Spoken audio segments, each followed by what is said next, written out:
Assalamualaikum warahmatullahi wabarakatuh.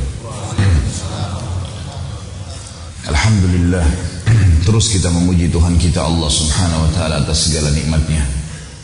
Nikmat yang tidak terhingga dan tidak terhitung. Dan dialah zat yang memang paling layak untuk dipuji, karena tidak ada Tuhan yang berhak disembah kecuali Allah, yang telah menciptakan semua yang di langit, semua yang di bumi, dan semua yang di kedalaman lautan, kelihatan atau tidak kelihatan oleh mata manusia. Dia juga telah menggantungkan segala nikmat yang diberikan kepada kita dengan kalimat Alhamdulillah. Maka sangat wajar sebagai orang yang beriman sering mengucapkan kalimat yang mulia ini. Jazakallah khair. Jadi kita panjatkan senantiasa salam hormat kita kepada satu-satunya guru, kiai dan suri tola dan setiap orang yang beriman, Nabi Muhammad sallallahu alaihi wasallam, sebagaimana Allah dan malaikatnya telah memberikan salam kepada beliau, dan sebagai balas jasa 23 tahun dari masa hidup beliau yang dihabiskan semua untuk agama ini. 13 tahun fase Mekah semuanya diisi dengan hinaan, cacian, puncaknya diusir dari kampung halamannya Mekah, dan kita tahu bagaimana pedihnya bila seseorang diusir dari kampung halamannya. Dan juga 10 tahun di Madinah semuanya dengan jihad dan dakwah, yang akhirnya Allah subhanahu wa ta'ala turunkan firman-Nya dalam surah Al-Ma'idah ayat 3, Al-yawma akmaltu lakum dinakum wa atmamtu alaikum ni'mati wa raditu lakumul islam madina. Hari ini aku sempurnakan agama kalian, nikmatku pada kalian, dan aku ridho Islam sebagai agama kalian. Maka sangat wajar sebagai pengikut yang setia kita selalu membacakan salam hormat, salawat dan taslim kepada Nabi sallallahu alaihi wasallam. Semoga Allah berkahi saudaraku seiman. Kita akan bahas pada subuh ini hiduplah mulia dengan Islam. Namun sebelumnya saya ingin menyampaikan berita gembira buat saya dan bapak-bapak sekalian tentunya, dan kalau ada ibu-ibu yang hadir, yang sempat hadir dan sholat subuh, isya semalam, subuh di pagi ini. Hadis Nabi SAW yang sahih, kata Nabi SAW, siapa yang hadir isya berjamaah di masjid, maka dia seperti sudah menghidupkan setengah malamnya. Seperti setengah malam dia mendirikan terus sholat non-stop.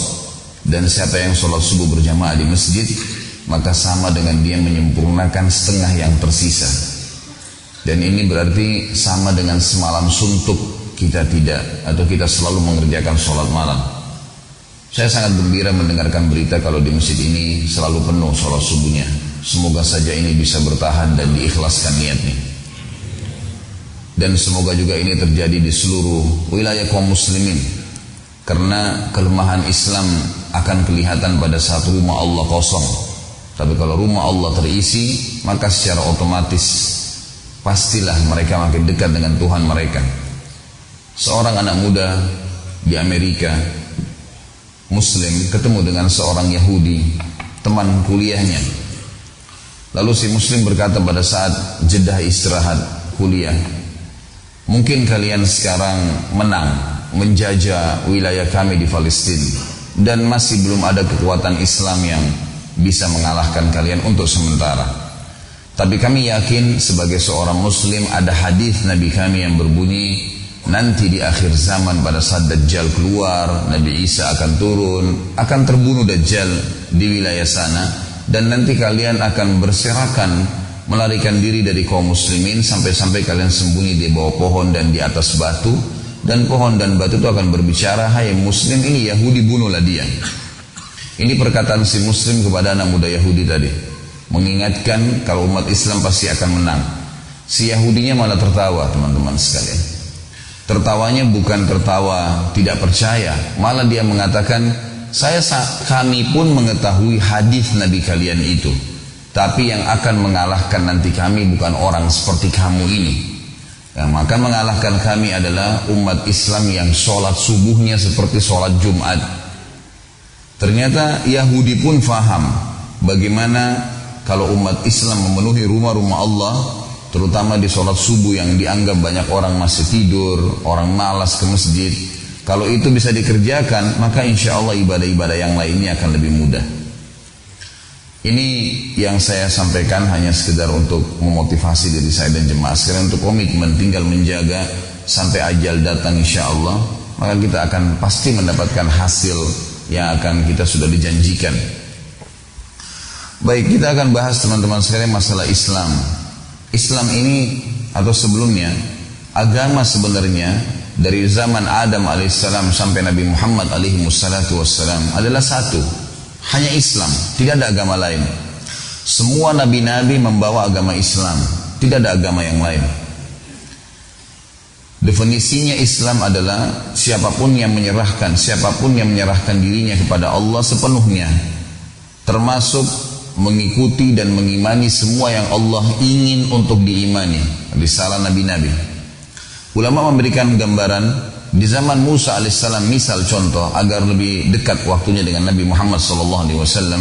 Nabi Musa alaihissalam di zaman beliau masih hidup, siapapun dari Bani Israel pengikutnya, Bani artinya keturunan, Israel nama lainnya Nabi Yakub, maka semua yang dikatakan turunan Nabi Yakub Bani Israel, diantaranya Musa alaihissalam. Maka Nabi Musa yang beriman pada risalah Nabi Musa pada saat itu beriman kepada Allah dan beriman kepada siapapun yang telah Allah suruh beriman, diantaranya nabi-nabi yang sezaman dengan Nabi Musa alaihissalam, diantaranya Khidir yang masing-masing punya lokasi dakwah. Musa alaihissalam di Mesir, sementara Khidir di Turki.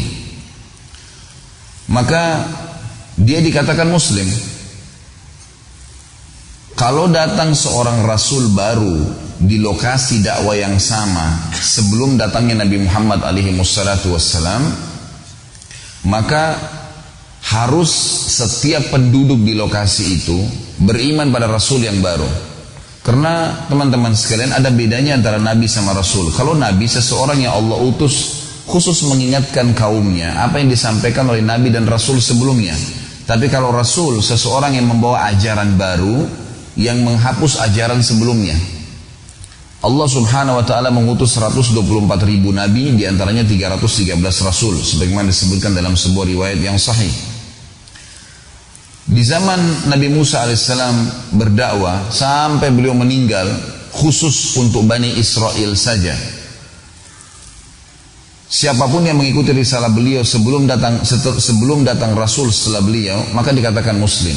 Waktu Isa alaihissalam datang, Isa seorang Rasul, juga di Bani Israel, di lokasi dakwah yang sama.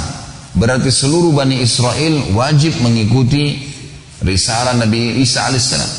Yang tidak mengikuti risalah Nabi Isa berarti keluar dari jalur Islam, karena masih ada yang disuruh oleh Allah untuk imani yang mereka tidak imani. Makanya orang Nasrani mengatakan Yahudi kafir. Ini alasannya. Padahal sama-sama agama profetis, agama samawiyah, dari langit semua, iman kepada Allah. Nabi juga diikutin, tapi masalahnya masih ada nabi yang ditolak oleh orang-orang ini. Ini alasan kenapa Nasrani mengatakan Yahudi kafir. Alasan kenapa sekarang predikat Islam dan di zaman Nabi Isa alaihissalam masih hidup, sebelum datang Rasul setelah Isa dan setelah Isa alaihissalam tidak ada Rasul yang datang kecuali Muhammad alaihi wassalam sebagai penutup para nabi. Di masa transisi itu, siapapun yang beriman kepada risalah Isa, terutama dari Bani Israel, dan mereka meninggal dalam keyakinan tersebut, dikatakan Muslim. Dan Yahudi serta Nasrani cuma istilah. Kalau Yahudi diambil dari kata-kata Huda, pada saat Musa alaihissalam pulang mengambil kitab Taurat selama 40 hari di Bukit Tursina, sekarang masuk wilayah Mesir, maka pengikutnya sempat menyembah ijil, sapi, patung sapi yang dibuat. Pada saat Musa alaihissalam kembali dan marah kepada mereka kenapa mereka menyembah berhala, maka mereka mengatakan, dalam Al-Quran diceritakan, A'udzubillahi minasyaitonirrajim, inna hudna ilaik, kami kembali kepadamu ya Allah. Jadi kata-kata huda, Yahudi itu sebenarnya artinya taubat atau kembali kepada Allah. Mereka menggunakan istilah itu. Jadi ini bukan nama agama semestinya gitu kan, tapi sudah melekat pada mereka. Akhirnya Allah subhanahu wa ta'ala menggunakan istilah al-Yahud. Kalau Nasara, sebenarnya mereka dulu waktu zaman Isa alaihissalam Muslim, gitu kan. Tetapi waktu Nabi Isa alaihissalam mau berjihad, dijelaskan dalam akhir surah As-Saff, waktu Nabi Isa mengatakan alaihissalam, a'udzubillahi minasyaitonirrajim, man ansari ilallah, siapa yang mau jadi penolong bagi agama Allah, keluarlah istilah Nasara, karena Nasara dari kata-kata ansar yang berarti penolong Isa alaihissalam, gitu kan. Dan ini juga bukan agama, tapi istilah yang keluar. cuma sudah melekat pada mereka, dan Allah Azza wa Jalla juga sebutkan Yahudi dan Nasara, gitu kan. Baik teman-teman sekalian, sampai sini siapapun yang beriman pada risalah Nabi Isa sebelum datang Rasul setelahnya dikatakan Muslim. Pada saat Nabi Muhammad SAW datang dan beliau sudah bersabda dalam sebuah hadis, beliau mengatakan seluruh nabi-nabi sebelumku diutus khusus untuk kaumnya, dan aku diutus untuk seluruh alam semesta. Berarti nabi-nabi sebelum beliau hidup sezaman dengan nabi-nabi yang lain, rasul sama rasul yang lain, gitu kan? Tapi lain, lokasi dakwanya berbeda. Kalaupun ada dua rasul yang datang dengan berbeda lokasi, maka masing-masing menghapus risalah nabi dan rasul sebelumnya di wilayahnya masing-masing.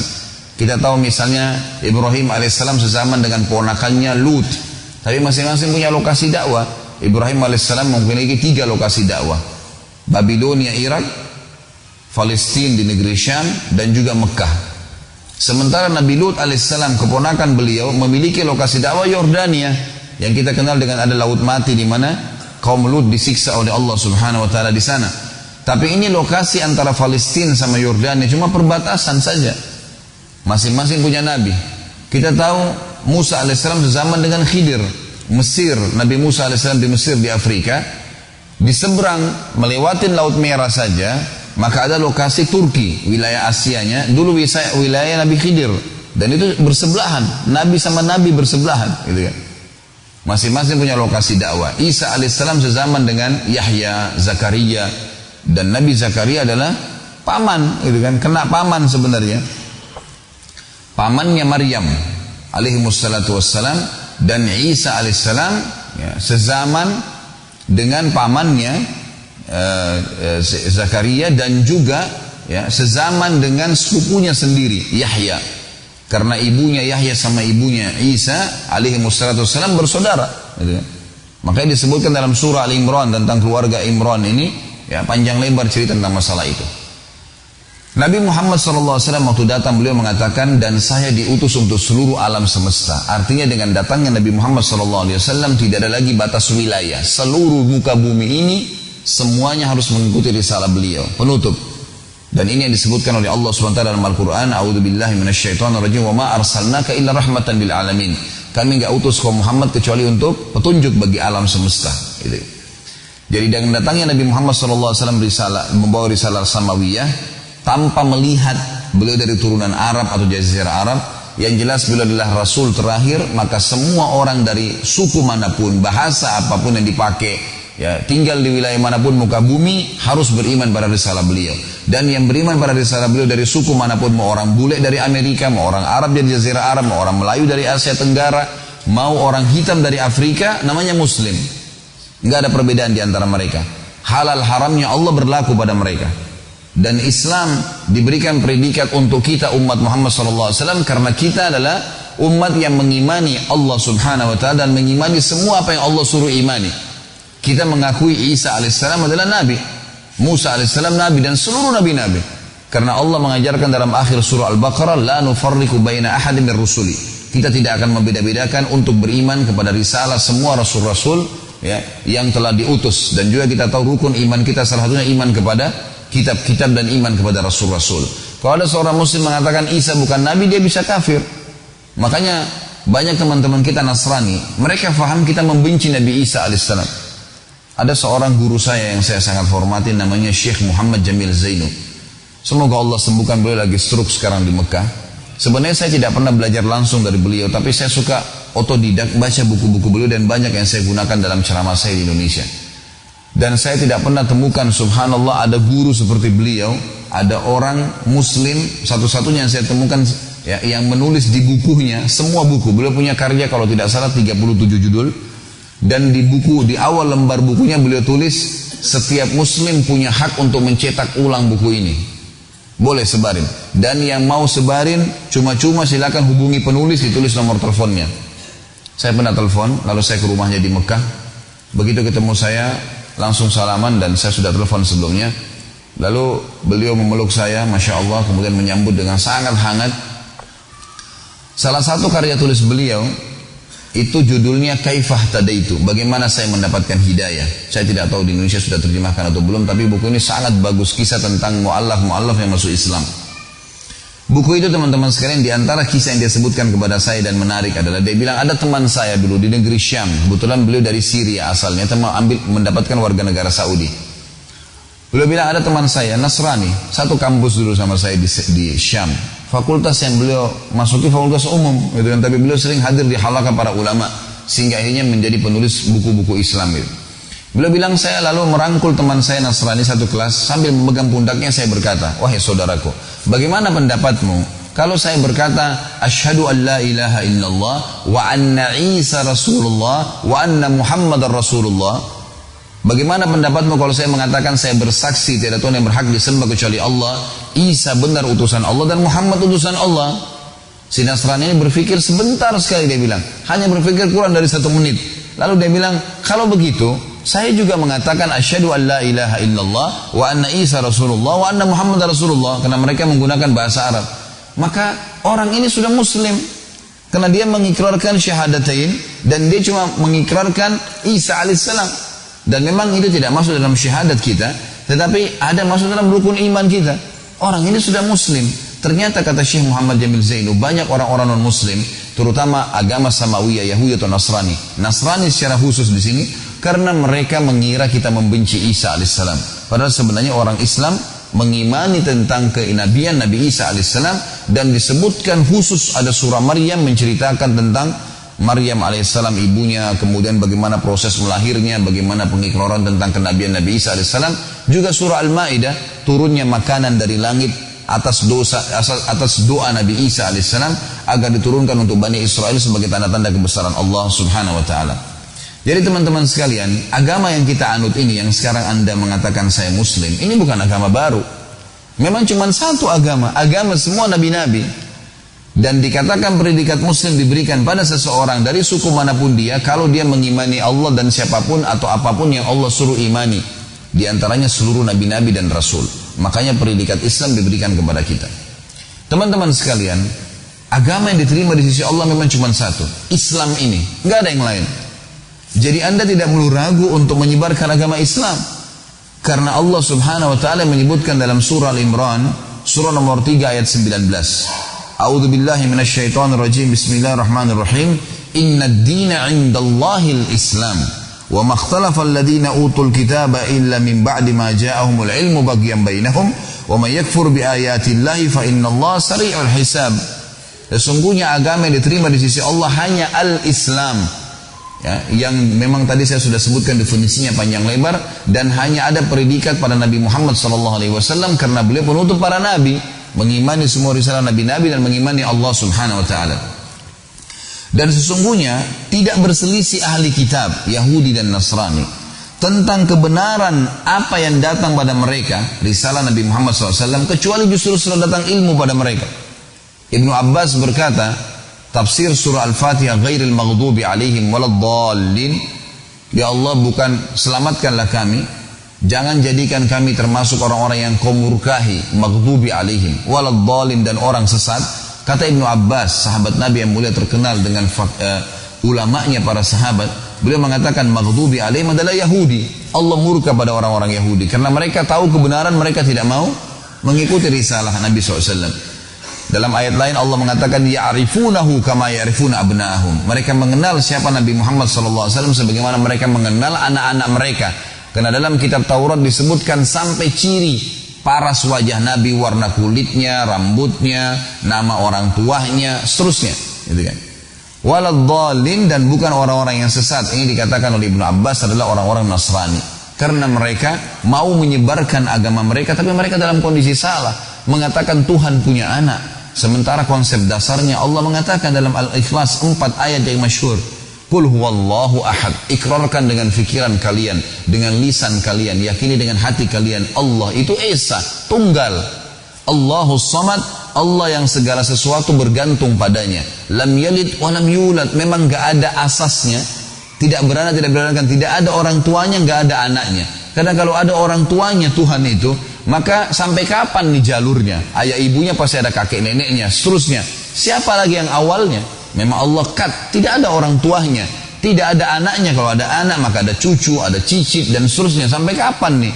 Lalu Allah mengatakan walam yakul lahu kufuwan ahad, dan Allah segala itu bergantung padanya, atau Allah tidak membutuhkan pada siapapun. Teman-teman sekalian, agama Allah subhanahu wa ta'ala hanya terima Islam, dan Allah mengatakan siapa yang menolak ayat-ayat Allah untuk menganut agama Islam itu, sesungguhnya Allah sangat cepat hisabnya.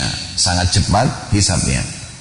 Juga dalam surah Al-Imran, surah nomor 3 ayat 83 sampai 85. Allah subhanahu wa ta'ala menjelaskan kepada kita, A'udzu billahi minasyaitonir rajim. Afa ghaira dinillahi yabghuna wa lahu aslama man fis samawati wal ardi taw'an wa qarhan wa ilaihi yurja'un?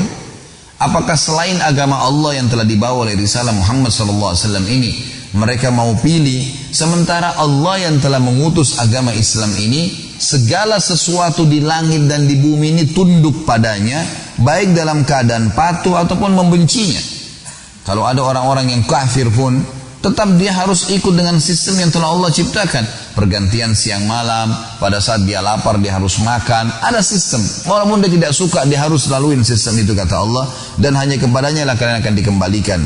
Lalu Allah berkata di ayat 84-nya, Qul amanna billah. Katakanlah hai Muhammad kepada seluruh manusia, kami beriman kepada Allah. Dan katakan kepada ahli kitab Yahudi dan Nasrani, wa ma unzila alaina, dan apa yang telah diturunkan kepada kami Al-Quran, wa ma unzila ala Ibrahim, dan apa yang diturunkan kepada Ibrahim, wa Ismail, wa Ishaq, wa Yaqub, wal asbat, yang diturunkan kepada Ismail, kepada Ishaq, kepada Yaqub, dan juga kepada anak keturunannya. Wa ma utiya Musa wa Isa wan nabiyyuna min rabbihim la nufarriqu baina ahadin minhum wa nahnu lahu muslimun. Dan apa yang telah diturunkan kepada Musa, Isa, dan nabi-nabi yang diutus oleh Tuhannya, dan kami tidak membeda-bedakan antara satu sama yang lain. Kami imani semua risalah mereka, hanya yang diterapkan risalah Rasul yang terakhir, dan kami menyerahkan diri, wa nahnu lahu muslimun, kami menyerahkan diri kepada Allah subhanahu wa ta'ala. Lalu ayat 85 ini saksi bahasan kita. Setelah Allah memerintahkan Nabi Muhammad SAW menyampaikan kalimat-kalimat ini kepada ahli kitab, kata Allah, wa may yabtaghi ghairal islami dinan falan yuqbala min wa huwa fil akhirati minal khasirin.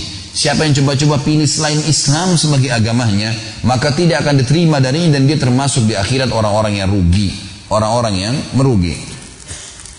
Juga teman-teman sekalian, Allah subhanahu wa ta'ala menyebutkan dalam ayat yang lain tentang masalah Islam ini. Dan kalau Allah menginginkan kebaikan pada seorang manusia, maka Allah akan tuntun dia ke Islam. Sebagaimana dalam surah Al-An'am, surah nomor 6 ayat 125. Allah subhanahu wa ta'ala berfirman, A'udzu billahi minasyaitonir rajim, faman yuridillahu an yahdiyahu yashrah sadrahu lil Islam. Al-ayat. Siapa yang Allah inginkan kebaikan untuknya, Allah akan lahirkan dia dalam keadaan Islam, atau Allah akan berikan dia petunjuk setelah dia dewasa, berada di atas agama Islam ini. Di dalam ayat yang lain, surah Az-Zumar, surah nomor 39 ayat 22, Allah juga menekankan yang menganut agama Islam ini, baik lahir dalam keadaan Islam atau setelah dewasa dapat hidayah, petunjuk, dan dia ikutin, maka dia berada di atas cahaya Tuhannya, cahaya yang diberikan untuk menuntun dia ke jalan yang benar. Kata Allah subhanahu wa ta'ala, surah Az-Zumar, surah nomor 39 ayat 22, A'udzu billahi minasyaitonir rajim, afaman syarahallahu sadrahu lil islami fahuwa ala nurin min rabbih fawailun lil qasiyati qulubuhum min dzikrillah ulaika fi dhalalin mubin. Siapa yang Allah inginkan kebaikan untuknya, Allah lapangkan Islam di dadahnya, baik lahir dalam keadaan Islam ataupun dia mendapatkan hidayah setelah dewasa, maka dia berada di atas cahaya Tuhannya. Dan kecelakaanlah bagi hati-hati yang keras yang tidak mau mengikuti zikrillah. Kata para ulama, zikrullah adalah agama Allah. Mereka dalam keadaan atau di dalam tempat yang sesat, mereka di dalam kenyataan atau kesesatan yang jauh. Teman-teman sekalian, Islam agama yang sempurna. Tidak ada rasisme dalam Islam. Tidak ada lagi dalam Islam itu tradisi kecuali Islam. Dua hal ini yang paling mendasar menonjol dari agama yang telah Allah turunkan. Tidak ada rasisme. Tidak ada saya Arab, saya suku, saya bule, saya Jawa, saya Bugis. Tidak ada dalam Islam. Habis semuanya itu. Rasisme tidak ada. Buktinya kita kalau sholat di saf pertama, di saf kedua, siapapun di sebelah kita, mau orang kulit hitam dari Afrika, mau orang Arab, mau orang Melayu, sama saja. Hukumnya berlaku sama. Dan sama syarat-syarat sholatnya. Tutup aurat, hadap kiblat, yang membatalkan sholatnya sama semuanya. Halal haramnya Allah berlaku. Haramnya mengkonsumsi babi bagi orang muslim di Indonesia, haram juga di Amerika, haram juga di Jazirah Arab. Nggak ada bedanya. Maka dalam Islam tidak ada rasisme. Dan ini perlu digarisbawahi teman-teman sekalian. Jangan pernah munculkan rasisme sedikit pun. Tidak boleh. Haram dalam agama. Dalam sebuah riwayat sahih dikatakan, dan ini harus dibangkitkan, tidak boleh ada rasisme. Terus saya ulangi kalimat ini teman-teman sekalian, karena yang mematikan umat Islam justru kena rasisme. Saya dari suku ini, saya dari sini, kamu pendatang, saya orang di sini. Ini semua tidak ada dalam Islam. Semua ini buminya Allah, dan Allah membuat beragam suku, macam bahasa, ya, perbedaan fisik, paras wajah, warna kulit ini untuk variasi kehidupan, agar orang-orang manusia ini sadar ada penciptanya Allah yang memiliki keajaiban yang luar biasa. Dalam sebuah riwayat sahih, renungi baik-baik riwayat ini teman-teman sekalian. Pernah satu kali habis sholat asar, ada seorang dari Ansar, dari asli orang Madinah, sahabat Nabi mulia. Selesai sholat asar, lagi ngumpul-ngumpul, ngobrol-ngobrol di depan masjid Nabi SAW. Lalu ada satu orang dari Ansar bercanda, cuman bercanda. Dia bilang sama teman-teman dari Ansar asli Madinah, yuk orang Ansar kesini yuk, kita kumpul-kumpul. Sama misalnya kalau orang lagi di Bali sini mengatakan, ayo orang Bali di sini yuk, kita kumpul, gitu kan. Lalu sambil bercanda, dan dia mengatakan orang muhajirin gak boleh ikut-ikut ya. Ini pendatang nih, muhajir dari Mekah, jangan ikut-ikut ke sini. Tapi sambil ketawa gitu bercanda. Teman-teman dari muhajirin juga melihat hal yang sama.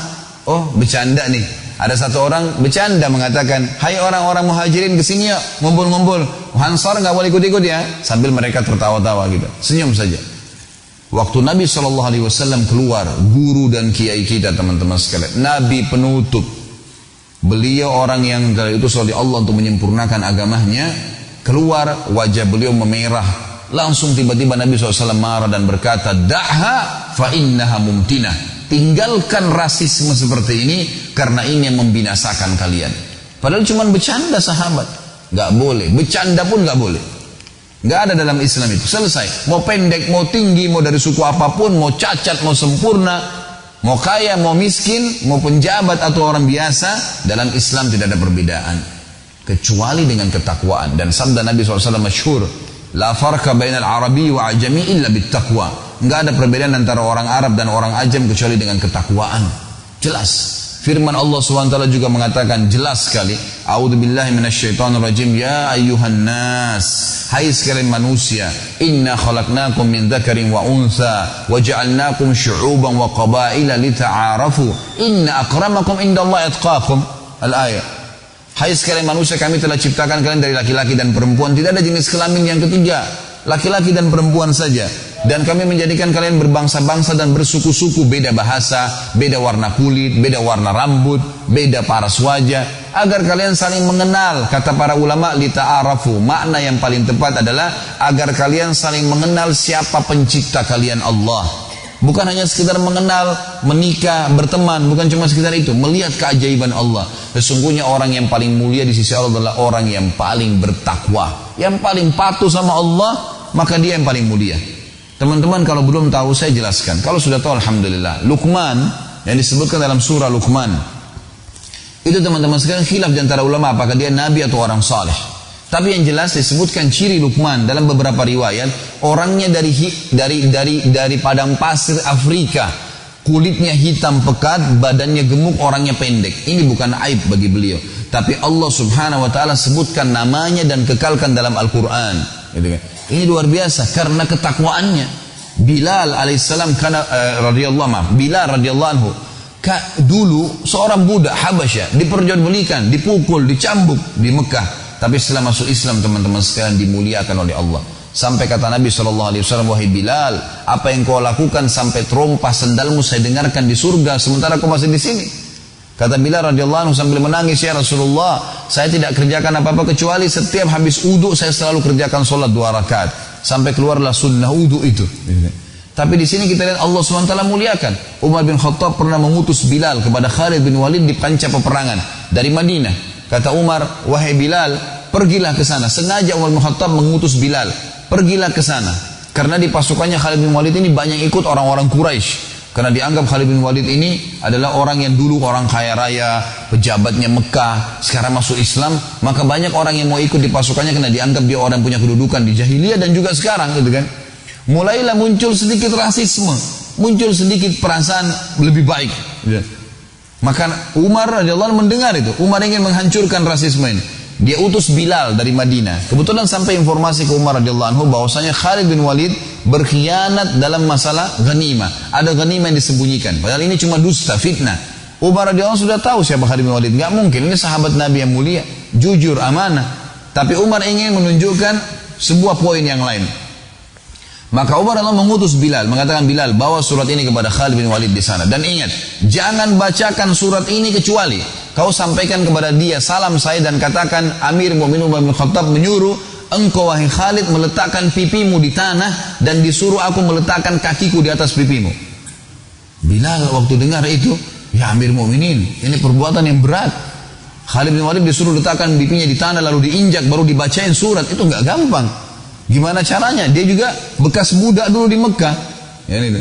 Maka kata Umar, pergi dan laksanakan tugas saya. Pergilah Bilal sampai ke sana ketemu dengan Khalid bin Walid lalu berkata, wahai Khalid, Amir Mu'minin bin Khattab menyampaikan pesan sebelum baca surat ini, kau harus letakkan wajahmu di tanah dan saya injak wajah kau sambil saya baca ini. Bilal sampai ketakutan sama Khalid bin Walid karena memang dulu punya kedudukan dan sahabat yang mulia, sekarang juga pimpinan perang. Maka Bilal kaget dengan imannya Khalid radhiyallahu anhu majma'in, sahabat yang sudah tertanam Islam dalam hatinya. Apa kata Khalid? Wahai Bilal, kerjakan itu. Dan itu benar dalam agama Islam.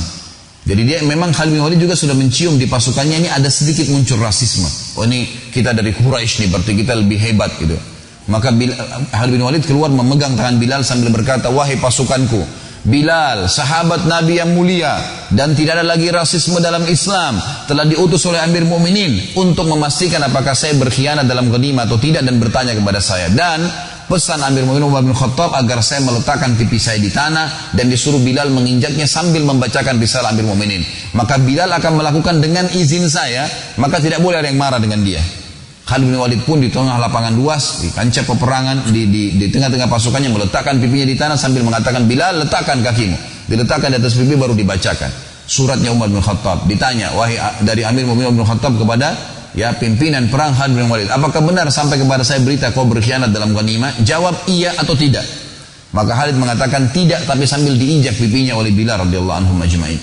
Maka pada saat itu pun Bilal mengangkat kakinya dan mengatakan, berdirilah hai Khalid dan semoga Allah memuliakanmu. Tapi kita lihat teman-teman sekalian, bagaimana para sahabat memang menghancurkan rasisme. Ingat, sedikit muncul dalam hati lawan ingin menghancurkan Islam. Karena tidak ada perbedaan teman-teman. Anda pergi ke Afrika, tetap azan duhur, sholatnya duhur sama. Anda pergi ke Jazirah Arab sama.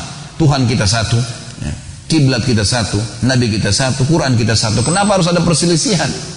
Gak ada perselisihan sebenarnya, semestinya gak ada perselisihan.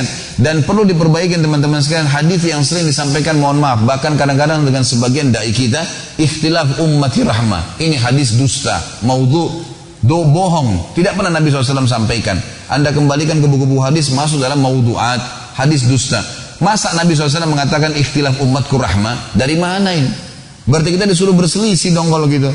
Mana dengan hadis-hadis Nabi yang sahih yang menyuruh kita bersatu, menyuruh kita, kata Nabi SAW, orang mukmin seperti satu taman, saling menyatukan pohonnya satu sama yang lain. Orang mukmin seperti satu jasad, kalau luka sedikit maka akan seluruh badannya merasa demam. Itu kan hadis persatuan semuanya. Lalu kenapa kok bisa ada hadis yang seperti ini? Seakan-akan disuruh berselisih. Ini nggak mungkin teman-teman sekalian. Jadi harusnya kita paham, kita harus punya satu kesepakatan dan sudah ada rujukan Al-Quran dan Sunnah. Kalau ada ulama berselisih pendapat tentang masalah furu'iyah, cabang-cabang yang memang dari dalil mereka berselisih pendapat dalam masalah itu, maka biarkan orang memilihnya. Dan kalau seorang penuntut ilmu mau baik, maka dia memilih dalil-dalil yang paling kuat tentunya. Kecuali kalau tidak ada dalil, baru kemudian kita menolaknya. Jadi mesti difahamin, hati-hati dengan rasisme. Rasisme kata ulama masuk dalam fanatisme kesukuan, fanatisme pendapat, ya, fanatisme bahasa, fanatisme kebangsaan. Ini semua berbahaya karena Islam tidak punya batas negara. Dimanapun kita masuk maka kita akan sama. Yang kedua teman-teman sekalian, selain rasisme, tidak ada tradisi yang harus diterapkan setelah datang Islam kecuali Islam. Nggak ada lagi. Tradisi pernikahan, tradisi apalah ya, tradisi kelahiran, tradisi kematian, udah nggak ada ini semua, buang di lautan. Setelah Islam datang nggak ada lagi. Apa yang Islam ajarkan, kita punya standarisasi. Seluruh dunia, semua yang syahadat dari suku manapun semuanya. Jadi kaidahnya gini, jadikanlah Islam sebagai tradisi, jangan menjadikan tradisi sebagai Islam. Ini penting. Harus dari bangun tidur sampai tidur lagi, pakaiannya, makannya, bergaulnya, pendapatannya, semua ekonominya, politiknya harus sesuai dengan Islam. Islam berkata itu, ya sudah itu. Nggak ada lagi. Berapa banyak muslimah subhanallah sudah ikut pengajian pakai jilbab, begitu mau nikah disuruh orang tuanya pakai baju adat, terbuka lagi auratnya. Nggak ada ini, udah nggak boleh ada. Sudah nggak bisa ada lagi, sudah habis semuanya. Harus dibuang jauh-jauh, gitu kan? Nggak ada sama sekali. Dari ini dia mengatakan oleh Islam tidak ada lagi namanya tradisi kecuali Islam. Dari bangun tidur sampai tidur kita harus terapkan masalah itu. Teman-teman sekalian, kalau ada di antara orang yang murtad dari agama Islam, tinggalkan agama yang mulia ini, tidak usah khawatir. Saya lihat ini teman-teman kita di Indonesia secara khusus, ya, umumnya kaum muslimin. Kalau ada satu orang yang murtad ribut, ini murtad nih, waduh ini harus ditolong. Subhanallah. Ya. Untuk apa dipusingin orang yang murtad ini? Saya bukan larang untuk mendakwai mereka, tapi Allah mengingatkan kepada kita, kalau ada yang meninggalkan agama ini, nggak usah dipedulikan udah. Masih banyak muslim tetangga anda yang belum sholat, yang belum tahu halal haram, yang masih kacau dalam pernikahannya, yang masih kacau dalam rumah tangganya, dalam pendapatannya, masih banyak hal riba, hal haram dan seterusnya. Kenapa harus kita pusing dengan seseorang yang murtad? Apa kata Allah? Dengarkan baik-baik teman-teman sekalian. Allah berfirman di dalam surah Al-Maidah urutan 5, surahnya ayat 54 sampai 56. A'udzu billahi minasyaitonir rajim. Ya ayyuhalladzina amanu, hai orang-orang yang sudah beriman, may yartadda minkum an dini, siapa yang meninggalkan agama ini yang mulia, fasawfa ya'tillahu biqaumin, maka Allah akan ganti satu orang yang murtad itu dengan satu kaum. Satu kaum ini teman-teman sekalian, kata ulama dalam bahasa Arab, kaum ini minimal 3 orang. Jadi Allah menjanjikan kalau ada satu murtad, maka Allah ganti itu yang murtad itu dengan 3 orang yang masuk Islam. Minimal satu kaum. Lalu cirinya Allah sebutkan, fasawfa ya'tillahu biqaumin, Allah datangkan satu kaum, yuhibbuhum wa yuhibbuna, yang mereka mencintai, ya Allah juga mencintai mereka. Adzillatin 'alal mu'minin, yang baru masuk Islam nanti itu yang Allah utus, mereka selalu merendah, mulia bersama orang-orang yang beriman. Aizzatin 'alal kafirin, sangat mulia di depan orang-orang kafir. Yujahiduna fi sabilillah wa la yakhafuna laumata laim, mereka akan selalu berjihad mempertahankan agama Allah ini dan mereka tidak takut kecuali kepada Allah. Dzalika fadlullah yu'tihi may yasha, itu karunia Allah yang Allah berikan kepada siapa yang diinginkan. Wallahu wasi'un alim, dan Allah zat yang maha luas dan maha mengetahui segala satunya. Innama waliyukumullahu wa rasuluhu walladzina amanu, sesungguhnya tempat kalian bersandar adalah Allah, Rasulnya dan orang-orang yang beriman. Alladzina yuqimuna as-salata wa yu'tuna az-zakata wa hum raki'un, ciri-cirinya yang mereka selalu mendirikan salat, menunaikan zakat, dan mereka selalu ruku. Wa may yatawallallaha wa rasulahu walladzina amanu fa inna hizballahi humul ghalibun, siapa yang bersandar kepada Allah, Rasulnya dan orang-orang beriman, maka tentulah itu kelompok Allah yang Allah akan berikan kemenangan. Ya ayyuhalladzina amanu, hai orang-orang yang beriman, la tattakhidul ladzina ittakhadhu dinakum huzwan wa la'iban minal ladzina utul kitaba min qablikum wal kuffara awliya. Hai orang-orang yang beriman, jangan pernah kalian menjadikan sebagai pemimpin-pemimpin kalian, sahabat-sahabat dekat kalian, orang-orang yang selalu mengolok-olok agama kalian, dan dari orang-orang yang ahli kitab, Yahudi dan Nasrani. Kalau Yahudi dan Nasrani disebutkan, maka lebih pantas agama-agama yang lain, karena mereka orang faham, tahu ada Allah, tahu Nabi, tapi mereka mengolok-olok sebelum orang-orang untuk menuntut kitab sebelum kalian, dan orang-orang kafir sebagai pemimpin. Wattaqullaha in kuntum mu'minin, dan bertakwalah kepada Allah kalau kalian benar-benar beriman. Kalau kalian benar-benar beriman. Teman-teman sekalian, agama yang sedang Anda anut ini bukan agama sembarangan, bukan buatan manusia. Saya bilang tadi, ini agama yang diturunkan oleh Allah dari langit, dan ini turun-temurun dilanjutkan oleh para nabi-nabi. Dan subhanallah, semenjak umat Islam berpegang pada agama ini, asasnya Al-Quran dan Sunnah, kita menguasai dunia. Saya ingin mengorek 1-2 menit ke depan teman-teman sekalian informasi yang Anda miliki, dan saya tambahkan kalau kurang. Banyak umat Islam tidak sadar bahwasanya kita ini pemimpin dunia. Kita ini pemimpin dunia, umat Islam. Siapapun dia, tidak ingat rasisme tidak ada, tradisi nggak ada. Ini poin pertama ini. Jadi dari suku manapun dia, selama dia syahadat sama. Kita membahasakan Muslim berarti semuanya sama. Umat Islam teman-teman sekalian berkuasa di muka bumi ini 1335 tahun. Dan baru 91 tahun saja dari sekarang umat Islam tidak memimpin dunia. Tidak memimpin dunia. Baik, kita rentet historinya. Dari mana Ustaz? Baik, kita hitung. Sekarang teman-teman sekalian di hari ini, Anda berada di tahun 1437 Hijriah. Betul gak? 1437 Hijriah. Tadi saya bilang, kita berkuasa di muka bumi ini 1335 tahun. Ya, kurang lebih 91-92 tahun saja kita tidak berkuasa. Dari mana rentetan historinya? Coba kita hitung. Tahun Hijriah teman-teman sekalian itu dihitung dari hijrahnya Nabi Muhammad SAW ke Madinah. Benar nggak? Hah? Kok nggak ada nyaut nih? Masih hidup nggak? Baik. Teman-teman sekalian, tahun 1 Hijriah, hijrah Nabi SAW, dan itu pertama sekali Nabi SAW mendirikan negara Islam di Madinah. Beliau Nabi dan rajanya penerap hukum Allah Subhanahu Wa Taala. Kita tahu Nabi SAW cirinya Nabiyyin Ummi. Nabi yang buta, nggak bisa baca, nggak bisa nulis. Yang diterapkan adalah Al-Quran dan sunnahnya, sunnah beliau Sallallahu Alaihi Wasallam. Sampai tahun 11 Hijriah, awal tahun 11 Nabi SAW meninggal dunia.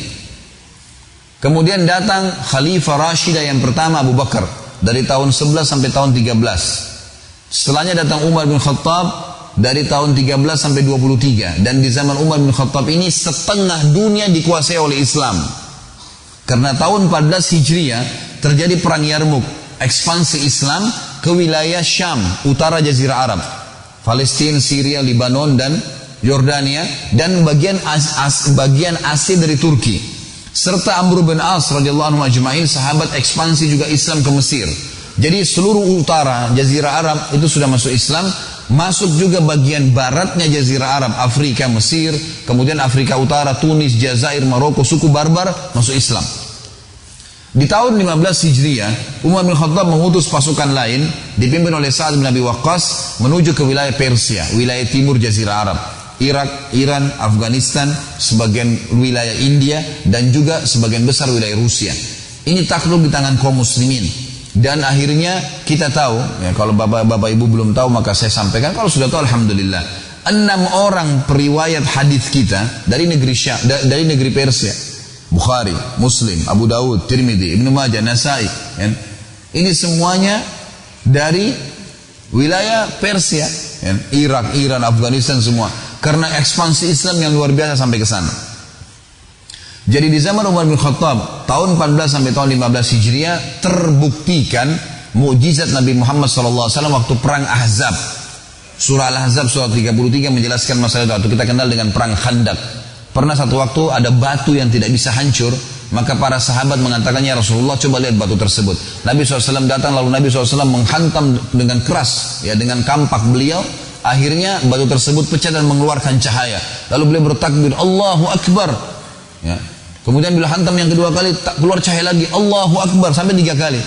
Lalu kata para sahabat, ya Rasulullah, kenapa tadi cahaya itu keluar? Kata Nabi SAW, apakah kalian lihat cahaya itu? Mereka bilang iya. Sesungguhnya Allah menjanjikan, Allah memperlihatkan kepada saya di pukulan pertama bahwasanya kerajaan Syam, Bizantium, Romawi takluk di tangan umatku. Dan takbir yang kedua, cahaya yang kedua adalah Persia di tangan umatku, dan yang ketiga adalah Yaman di tangan umatku. Dan sekarang terbukti semuanya, gitu kan? Baik, Umar bin Khattab meninggal tahun 23 Hijriah teman-teman sekalian, dipimpin oleh Uthman bin Affan setelahnya. Uthman bin Affan juga mengekspansi Islam, tapi lebih banyak mempertahankan wilayah kaum muslimin dan mengirim dai-dai. Dan perlu Anda tahu secara histori, Indonesia ini dimasukin Islam di zaman Uthman bin Affan.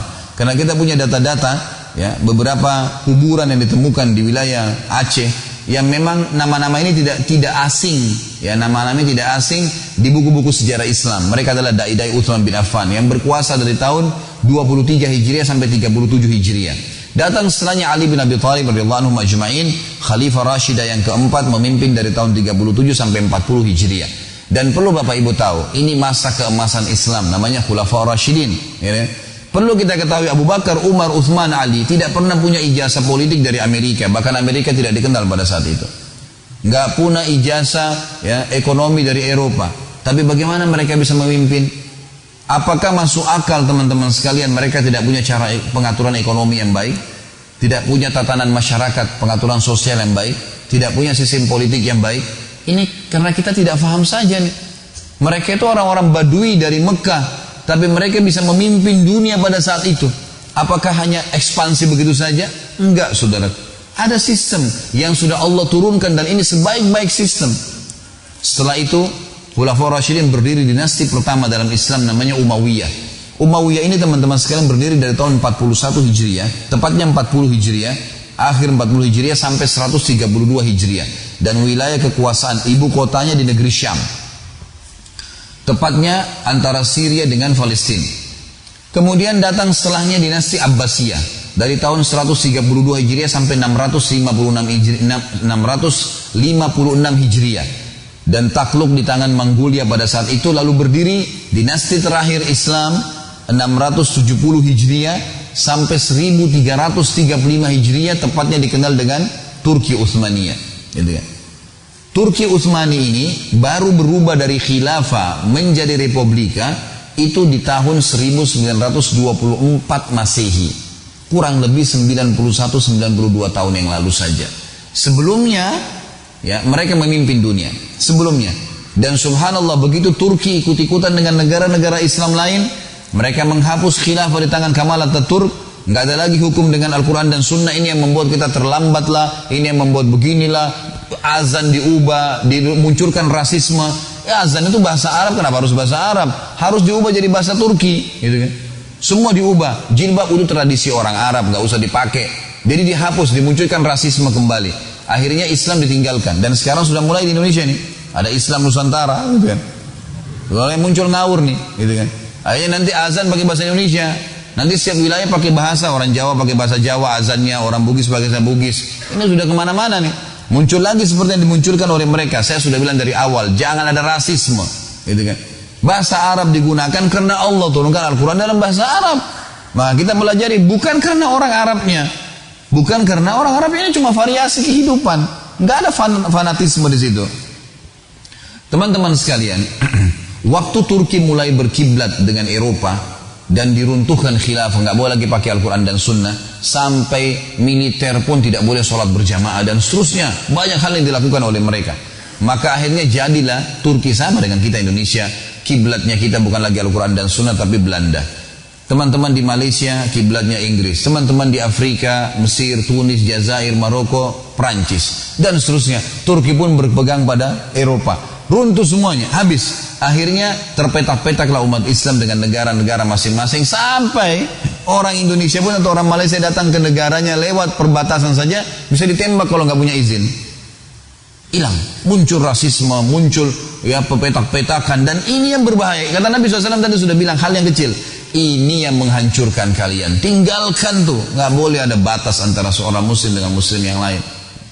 Teman-teman sekalian, saya punya data-data dan ini masih dalam manuskrip. Banyak tulisan-tulisan yang ditulis dan ada di museum Turki, ada di museum Spanyol, banyak tulisan-tulisan ini.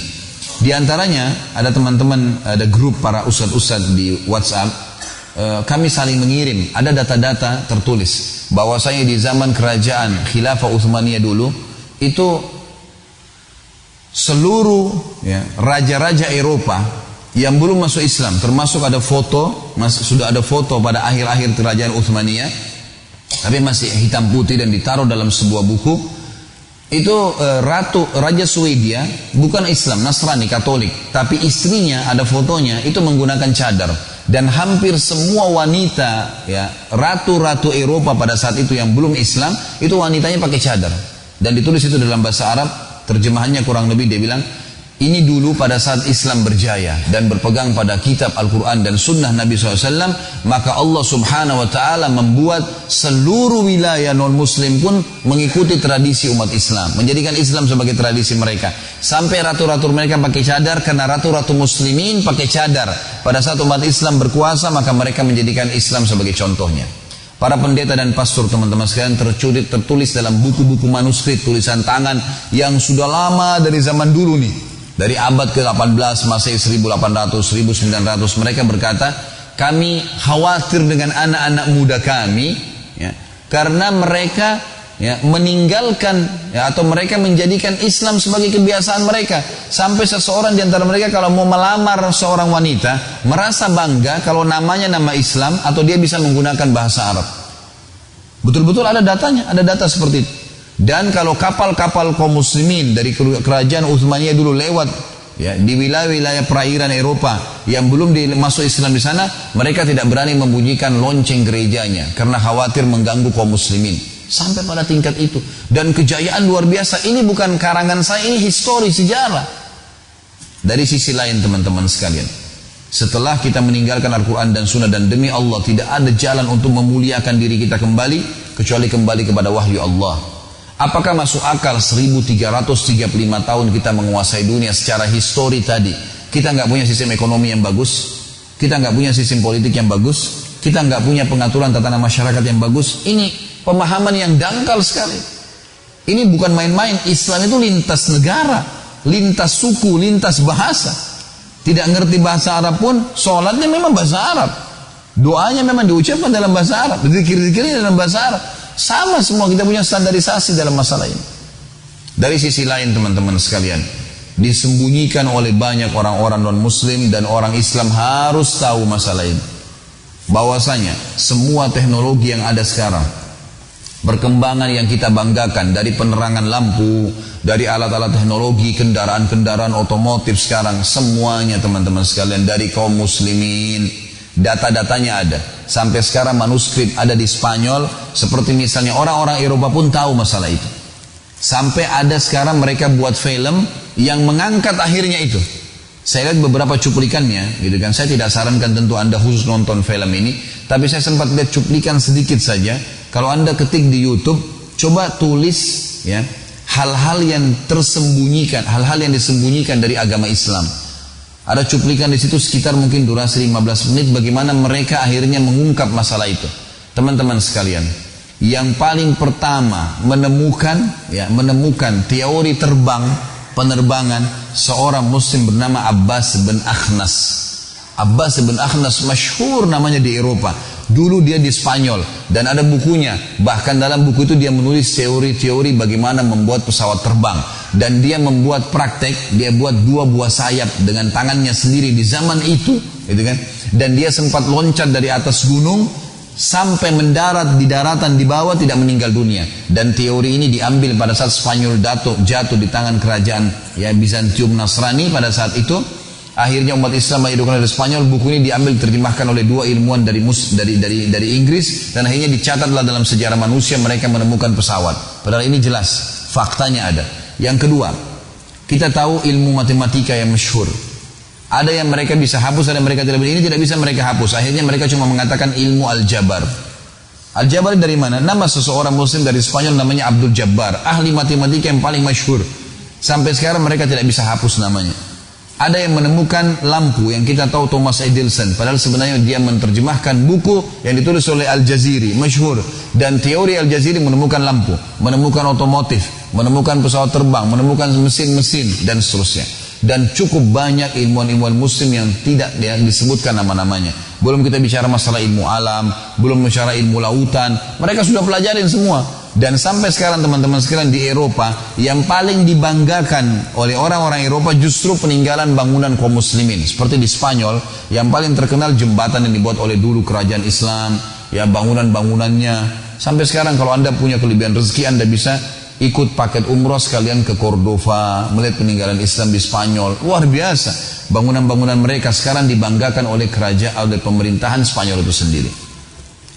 Kemudian teman-teman sekalian kita tutup dengan kisah-kisah.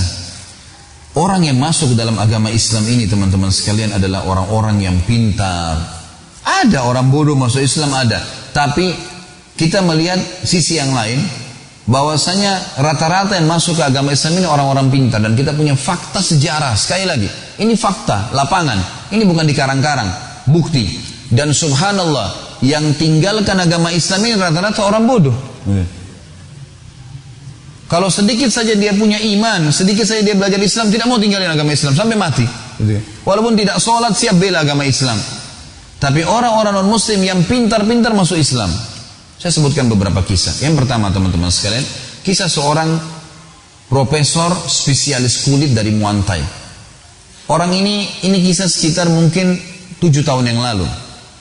Diangkat dalam media-media di internasional dan menghebohkan dunia kedokteran. Karena ini orang dituakan sekali dalam ilmu spesialis kulit. Dia setiap tahun teman-teman sekalian mengundang seluruh dokter-dokter spesialis kulit di dunia untuk datang. Lalu dia menyampaikan penemuannya yang terakhir, seminar. Pada 7 tahun yang lalu ini dia sempat mengundang 2 orang dokter muslim spesialis kulit dari Mesir. Salah satunya dokter muslim ini sering ikut pengajian para ulama di Mesir. Jadi dia selain dokter juga dia alim, dia tahu ilmu-ilmu agama. Pada saat tiba di sana di sebuah auditorium yang besar hadir ya ratusan bahkan mungkin ribuan dokter spesialis kulit dunia. Dokter-dokter spesialis ini kalau dalam ilmu kedokteran terus kita tahu. Kalau jurusan lain berarti sudah pasca sarjana S2, S3 gitu kan. Sudah dianggap top dalam masalah akademik. Ringkas cerita adalah dia naik di podium profesor lalu berkata, "Saya baru menemukan dengan teknologi tercanggih sekarang, ternyata yang memberikan rasa sakit bagi manusia adanya urat-urat saraf yang halus sekali dan jumlahnya miliaran, banyak sekali tidak terhitung yang melengket di kulit manusia. Kalau urat saraf ini bisa ditaklukkan dengan obat-obat bius misalnya, maka akan membuat bedah itu lebih mudah. Dan juga sama, kalau urat saraf ini sudah hilang fungsinya secara alami, mungkin karena kecelakaan seperti orang kena luka bakar dan kulitnya kena luka bakar misalnya dan terbakar kulitnya berikut urat-urat saraf itu tinggal langsung ke dagingnya, maka tidak akan merasa sakit kalau dagingnya dibedah. Datangkanlah contoh, ada orang dinaikkan di atas panggung kena luka bakar di tangan kanannya, lalu kemudian memang dipastikan kulit dan urat saraf di kulitnya sudah terbakar. Diambil pisau bedah, diiris dagingnya, orang itu nggak rasa sakit. Orang semua satu auditorium bersorak-sorak, ini luar biasa, penemuan yang luar biasa secara ilmiah dengan teknologi canggih yang sekarang. Ternyata satu orang dokter muslim dari Mesir tadi angkat tangan, "Maaf profesor, kalau itu penemuan Anda yang tercanggih, saya ingin mempertemukan antara penemuan Anda ini dengan Al-Quran. Dan saya pastikan Al-Quran sudah menceritakan 1400 tahun yang lalu." Kaget dia. Di depan orang semua hadir, ribuan orang, banyak yang hadir nih. Kata si profesornya, "Mana buktinya?" Dokter muslim ngambil Quran terjemahan bahasa Inggris, dibuka surah ya, An-Nisa ayat 56. An-Nisa 56 teman-teman sekalian menceritakan tentang masalah ahli neraka. Salah satu cara penyiksaan di api neraka. Bunyinya a'udzubillahi minasyaitonirrajim, di antara potongan ayatnya, "Kullama nadijat juluduhum badalnahum juludan ghairan liyadzuqul adzab." Setiap kali penghuni neraka kulit mereka sudah terbakar, kata Allah, kami ganti dengan kulit yang baru agar mereka merasakan rasa sakit yang baru. Artinya ayat ini menjelaskan memang rasa sakit di manusia itu adalah di kulitnya. Jadi Allah tidak butuh membakar di neraka orang sampai tulang-tulangnya, enggak, kulitnya aja. Jadi begitu sudah terbakar kulitnya sudah selesai, diganti kulit yang baru. Jadi ayat ini betul-betul menjelaskan penemuan si profesor tadi. Sambil profesor tersebut baca terjemahan bahasa Inggris, netesin air mata. Dan di atas podiumnya dia mengatakan, "Teman-teman sekalian, tuntun saya ke agama Anda karena ini bukan buatan manusia. Gak mungkin, ini penemuan tercanggih dan berbulan-bulan diadakan penelitian untuk mengetahui proses tersebut. Tapi Al-Quran sudah menceritakannya teman-teman. Akhirnya dia syahadat di depan para ilmuwan." Contoh yang lain, seorang arsitek dari Jerman menceritakan kenapa dia masuk Islam. Subhanallah, ada ribuan kisah begini. Ini bukan 1-2 kisah, ribuan. Seorang arsitek dari Jerman terkenal sekali, dia suka sekali menjual gambarnya ke Eropa dan laku. Lakunya itu teman-teman karena dia menggabungkan antara literatur klasik dan literatur modern. Termasuk literatur klasiknya dia yang dianggap literatur kuno adalah Al-Quran. Dia suka buka Al-Quran, tapi dia agama Nasrani.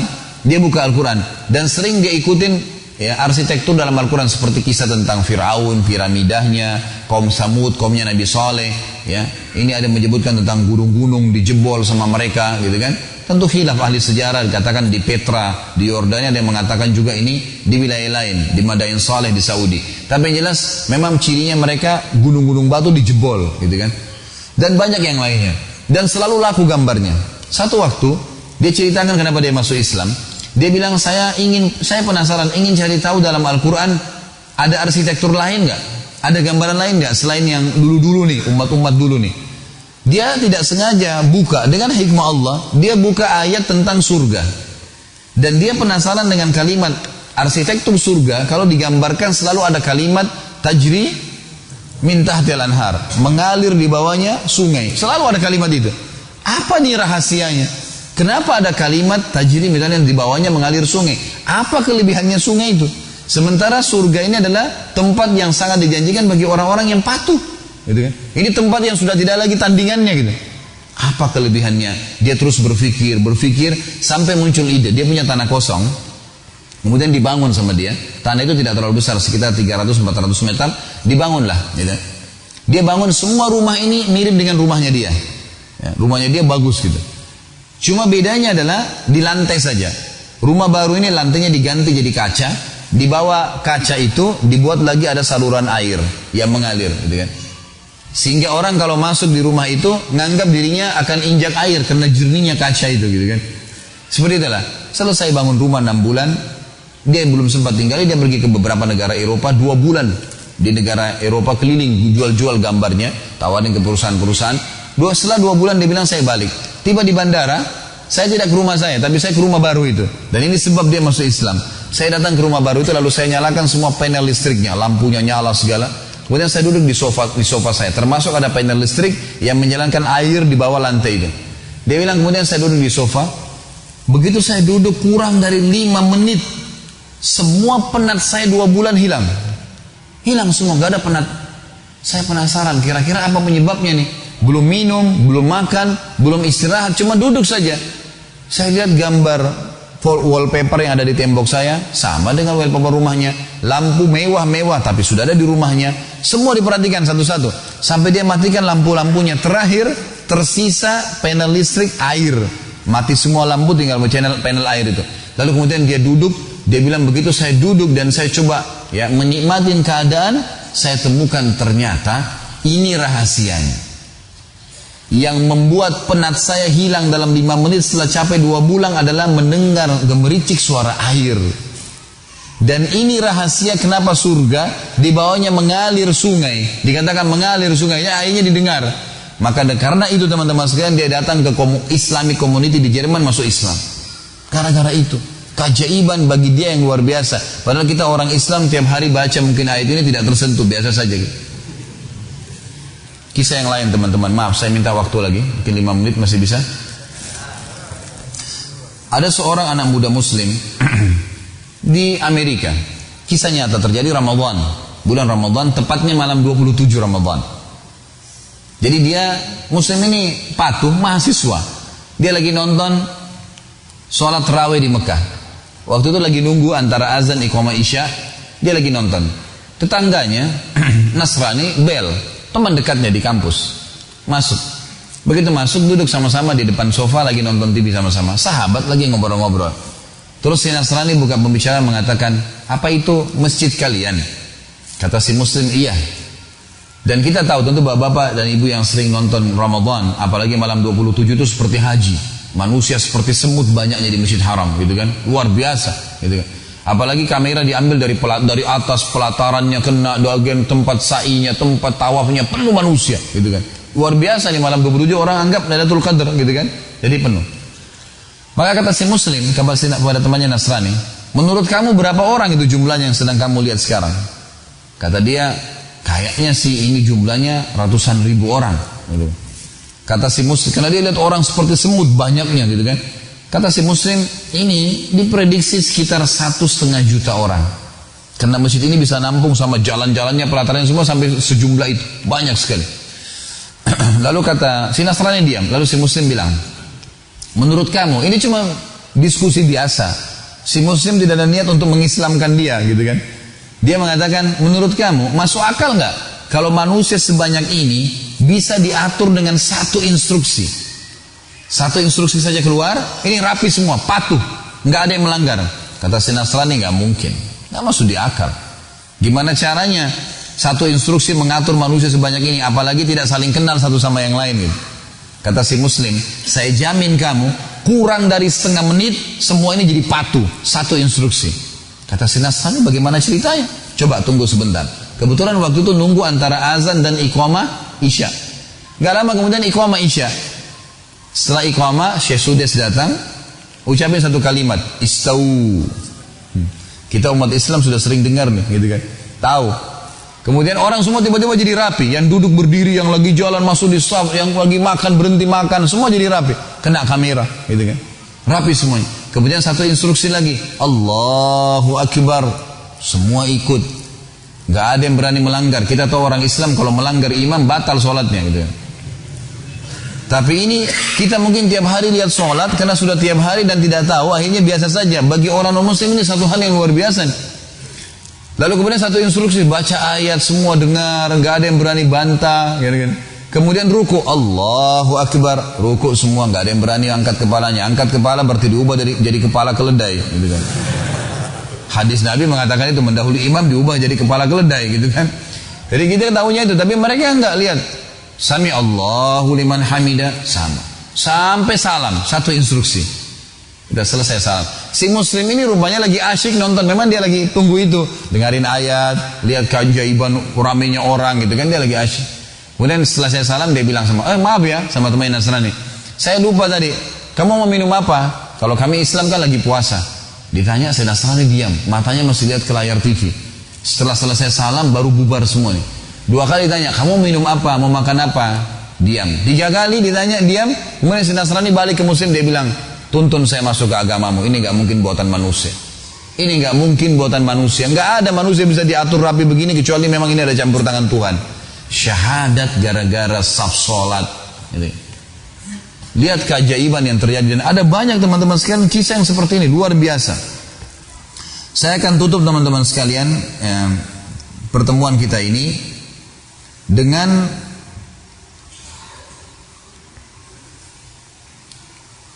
masuk Islamnya seorang anak muda di Jerman, di Inggris. Jadi ada seorang syekh dari Saudi datang, kemudian diterjemahkan dalam bahasa Inggris di satu masjid. Gitu. Selesai ceramah tentang Islam, kemudian Islam, gitu kan, mengajak orang untuk menyebarkan Islam. Lalu kemudian ada satu anak muda asli Inggris datang, kemudian berkata kepada syekhnya, syekh, ini teman saya, orang Inggris asli, teman saya di sekolah, mau masuk Islam. Tapi masih ada 2 hal yang mengganjal di dirinya. Bisa nggak dia bertanya? Kata syekhnya, silakan, boleh bertanya. Maka anak muda ini pun bertanya. Syekhnya kebetulan belum bisa bahasa Inggris, lalu kemudian diterjemahkan, gitu kan.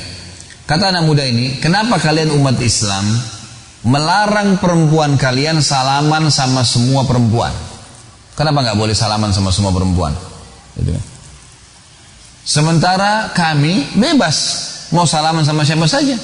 Dan kita tahu memang dalam Islam, maaf ini sekalian saya jelaskan hukumnya, keluar sedikit dari kisah ini.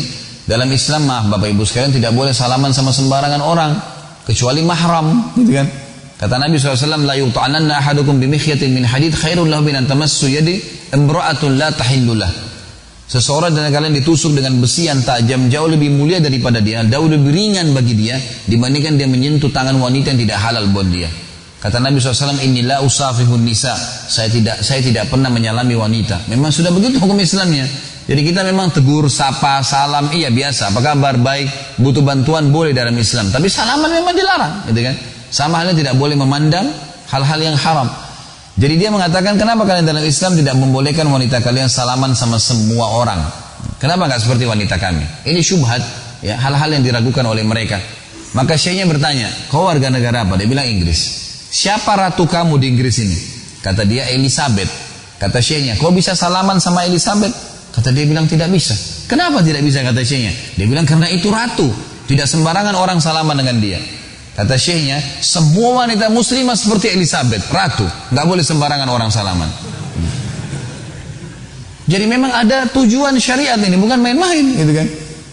Lalu yang kedua, dia bilang, kenapa kalian menyuruh wanita kalian tutup aurat? Kenapa harus taruh jilbab dari kepala sampai kalian, bahkan ada yang pakai cadar? Kenapa nggak seperti perempuan kami, mau pakai baju nggak pakai baju terserah. Gitu. Kenapa harus begitu gitu? Syekhnya lalu mengeluarkan 2 buah permen dari kantongnya, satu dibuka bungkusnya, satu dibiarin terbungkus, digeletakin di lantai masjid. Kata syekhnya, kalau saya suruh pilih kamu permen ini, yang mana kau pilih? Kata si Nasrani itu, yang terbungkus. Kata syekh, kenapa kau nggak ambil yang sudah terbuka? Gampang, tinggal ambil, caplok dalam mulut, selesai. Dia bilang, enggak syekh, karena kotor. Kata syekhnya, itulah perbedaan perempuan kami dengan perempuan kalian. Perempuan kami seperti yang terbungkus, yang buka cuma suaminya, pemiliknya. Dan perempuan kalian seperti permen itu, semua orang bisa buka, kena kotoran dan segala. Sampai masalah hijab pun syar'i, ada hikmah syar'inya. Dan Allah mengatakan, dzalika adna alla yu'dzain. Tujuan hijab agar tidak diganggu. Kan gitu. Sampai ulama mengatakan kalau ada wanita tutup auratnya, tertutup semua, pakai jilbab besar, apalagi kalau pakai cadar, kira-kira kalau lewat di depan preman-preman, apanya yang bisa menggoda mereka? Mau cari apa yang bisa kelihatan nih? Kain semuanya gitu kan? Nggak ada yang menggoda. Kata ulama, kalau ada orang sudah tutup hijab syar'i, diperkosa juga, dapat pahala, yang diperkosa, yang memperkosa dapat dosa, gitu kan? Tapi kalau ada wanita yang memang dasarnya pakai pakaian ketat, apa bedanya orang yang pakai celana ketat dengan tidak pakai celana? Sama saja, beda di warna. Orang sudah tahu bentuk tubuhnya. Kata ulama, kalau ada orang perempuan diperkosa, dasarnya dia penyebab fitnah, dua-dua dapat dosa. Yang memerkosa dan yang berkosa dua dapat dosa. Padahal ini diperkosa ya, karena dia penyebab fitnah itu. Jadi Islam datang dengan kemuliaan teman-teman sekalian. Makanya Allah sebagai penutup perkataan saya berkata, wala tamutunna illa wa antum muslimun. Pertahankan, jangan sampai mati kecuali dalam keadaan Islam. Ini agama yang benar. Dan sudah panjang lebar saya jelaskan dari definisi sampai bukti-bukti sejarah, sampai akhirnya kita buktikan dengan banyaknya orang-orang pintar yang menganut agama Islam ini. Maka bersyukurlah kepada Allah karena Anda lahir dalam keadaan Islam, atau Anda mendapatkan hidayah setelah Anda dewasa. Allahu a'lam.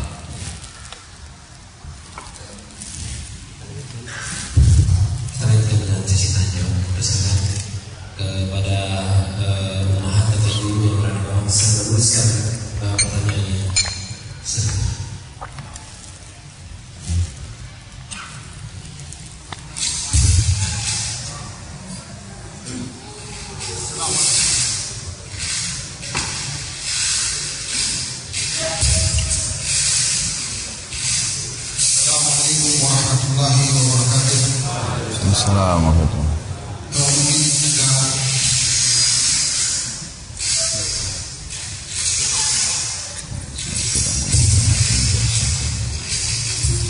Agak melenceng sedikit Ustaz, tapi kan ini juga masalah ibadah Ustaz. Jadi banyak usaha-usaha untuk memecah belah umat. Di dalam ini secara sistemik atau sistematis bahwa tadi dijelaskan hal-hal rasisme itu dilarang oleh Rasulullah.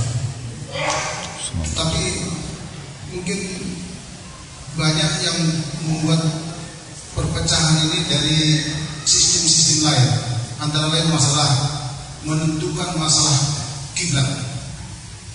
Pada saat orang menentukan kiblat yang salah, maka apa yang terjadi?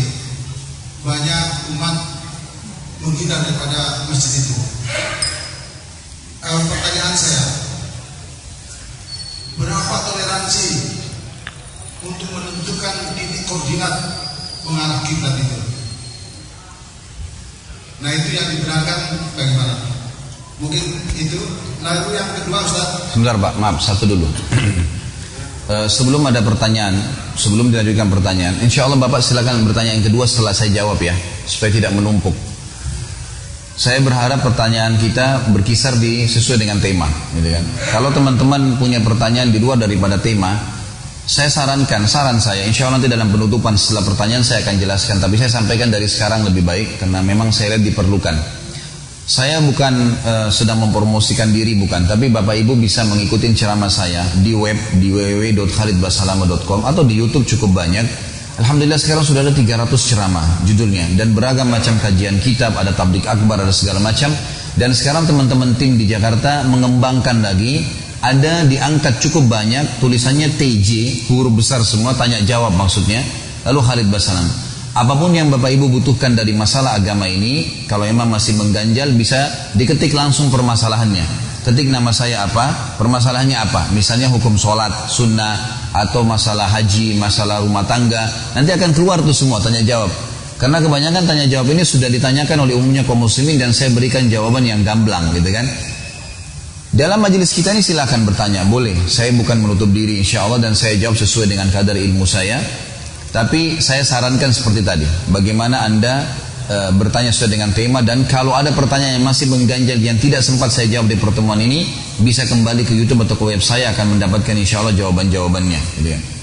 Baik, masalah banyaknya perselisihan terjadi di tengah umat Islam, terutama atau salah satunya berhubungan dengan masalah arah kiblat. Kalau Bapak tanya kepada saya berapa kira-kira tepat arahnya, memang saya bukan ahlinya di bidang itu. Tetapi teman-teman sekalian, di dalam Islam kita memang disuruh berpegang pada kebenaran, dan kebenaran yang ada di tangan Allah dan Rasulnya, gitu kan?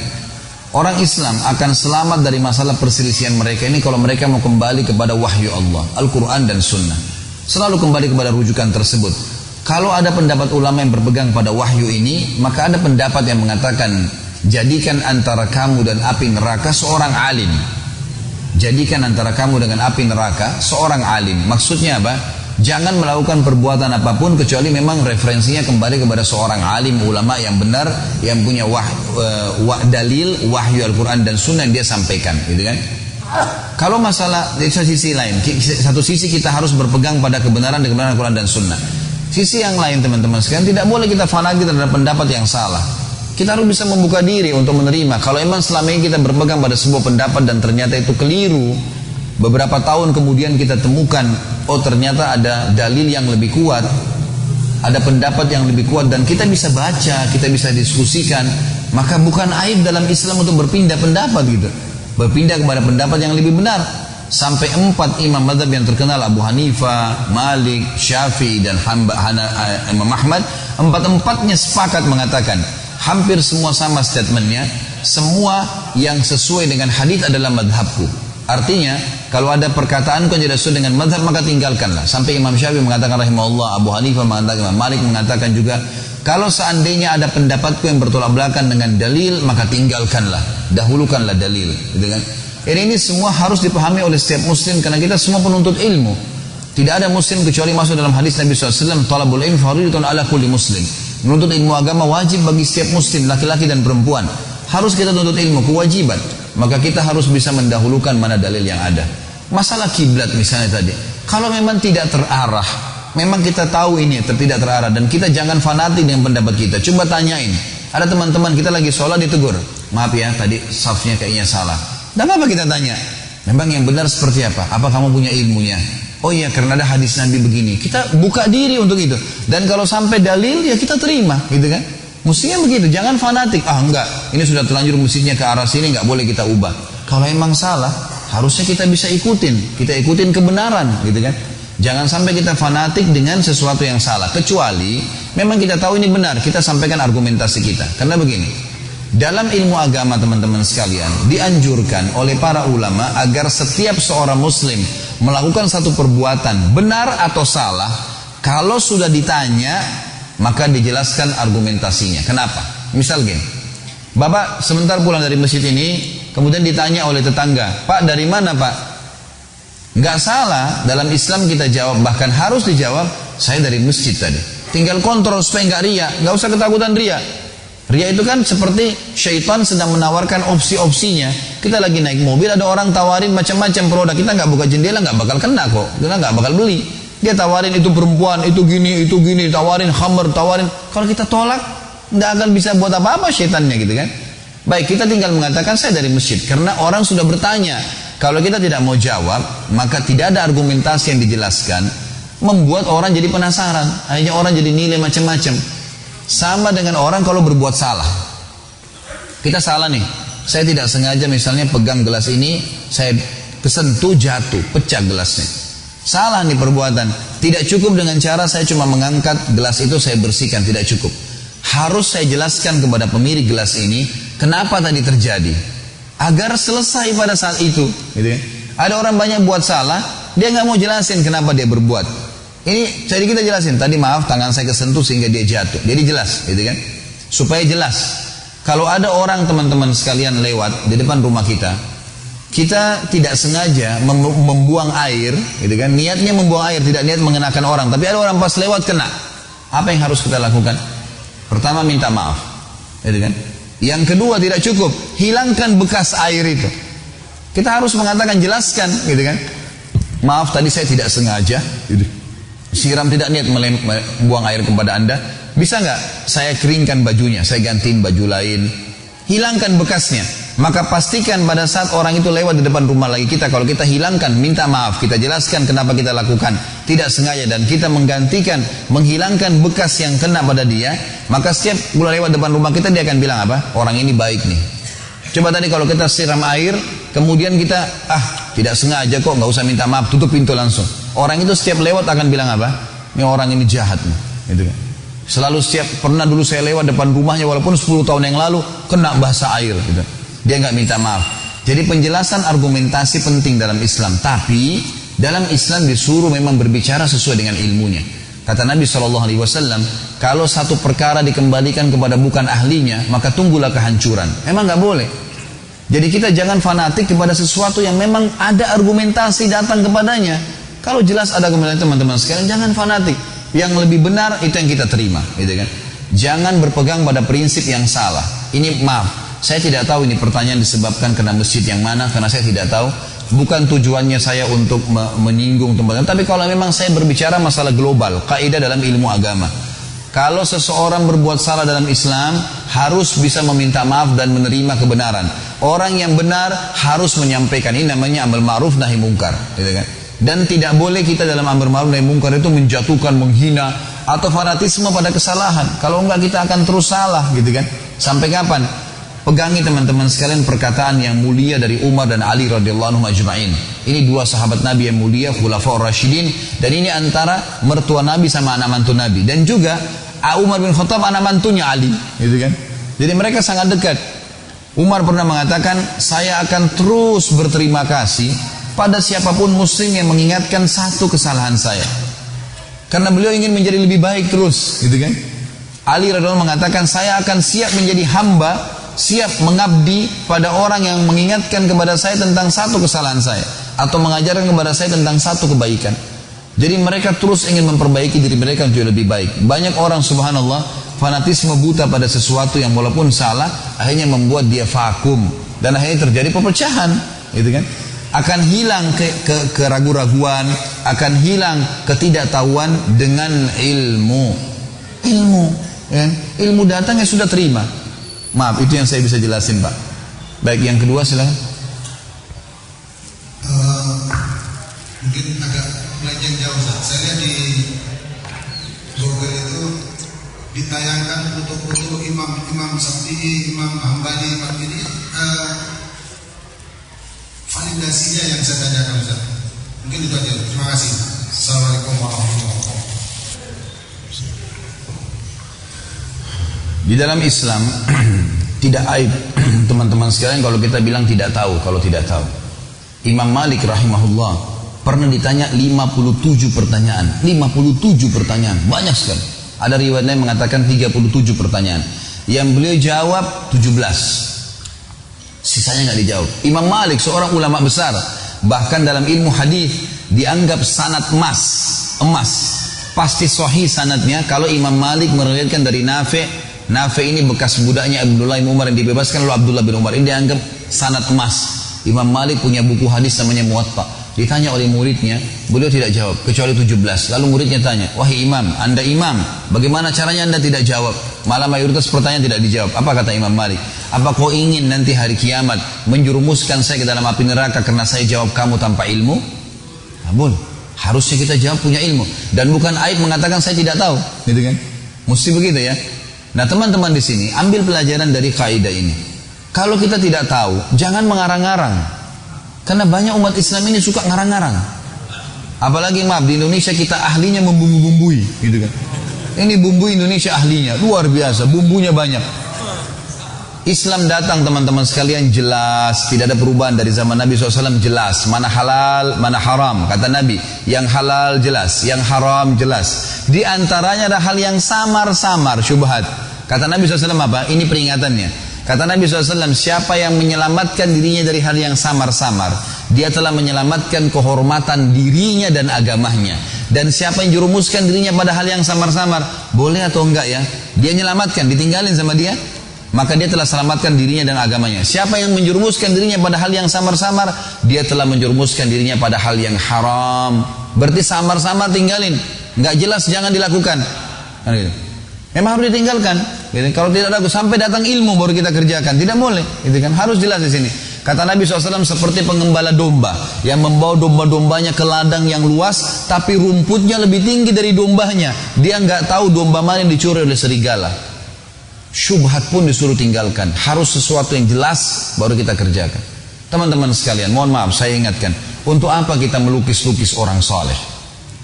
Untuk apa kita menggambar Imam Syafi'i, Imam Ahmad? Dalam Islam kita tidak butuh gambarnya, kita butuh ilmunya. Ilmunya yang kita butuhin, gitu kan? Dari mana Anda bisa mengetahui wajahnya seperti ini? Zaman dulu tidak ada, gitu kan? Tapi kalau Anda menganggap itu adalah sesuatu yang mesti, minimal kembali kepada hadis Nabi SAW. Kata Nabi SAW, asyaddun nasi azaban yawmal qiyamah al-musawwirun. Orang yang paling berat siksanya hari kiamat adalah para pelukis. Ya. Ini nggak boleh ngelukis nih, melukis yang bernyawa ya, manusia, ya, ada jin, ya, ada hewan-hewan. Tapi kalau tumbuh-tumbuhan, pemandangan, itu semua masih dibolehkan oleh para ulama. Tapi dalam hadis ini dikatakan orang paling berat siksanya hari kiamat orang-orang yang musawwirun. Lalu untuk apa teman-teman sekalian? Imam Malik, Imam Ahmad, Imam Syafi'i, Imam Abu Hanifah adalah ulama besar yang mesti kita junjung tinggi adalah ilmunya.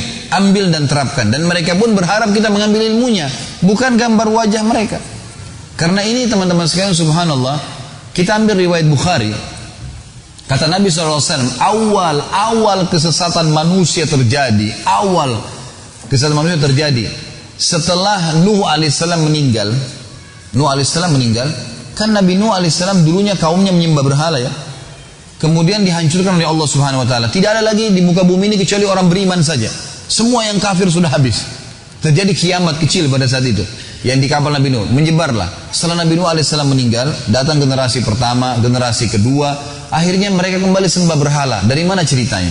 Kata Nabi SAW dalam panjang hadis Bukhari, datang iblis menjelma jadi manusia, lalu berkata kepada keturunan Nuh dan orang-orang saleh ini, generasi keduanya nih didatangin.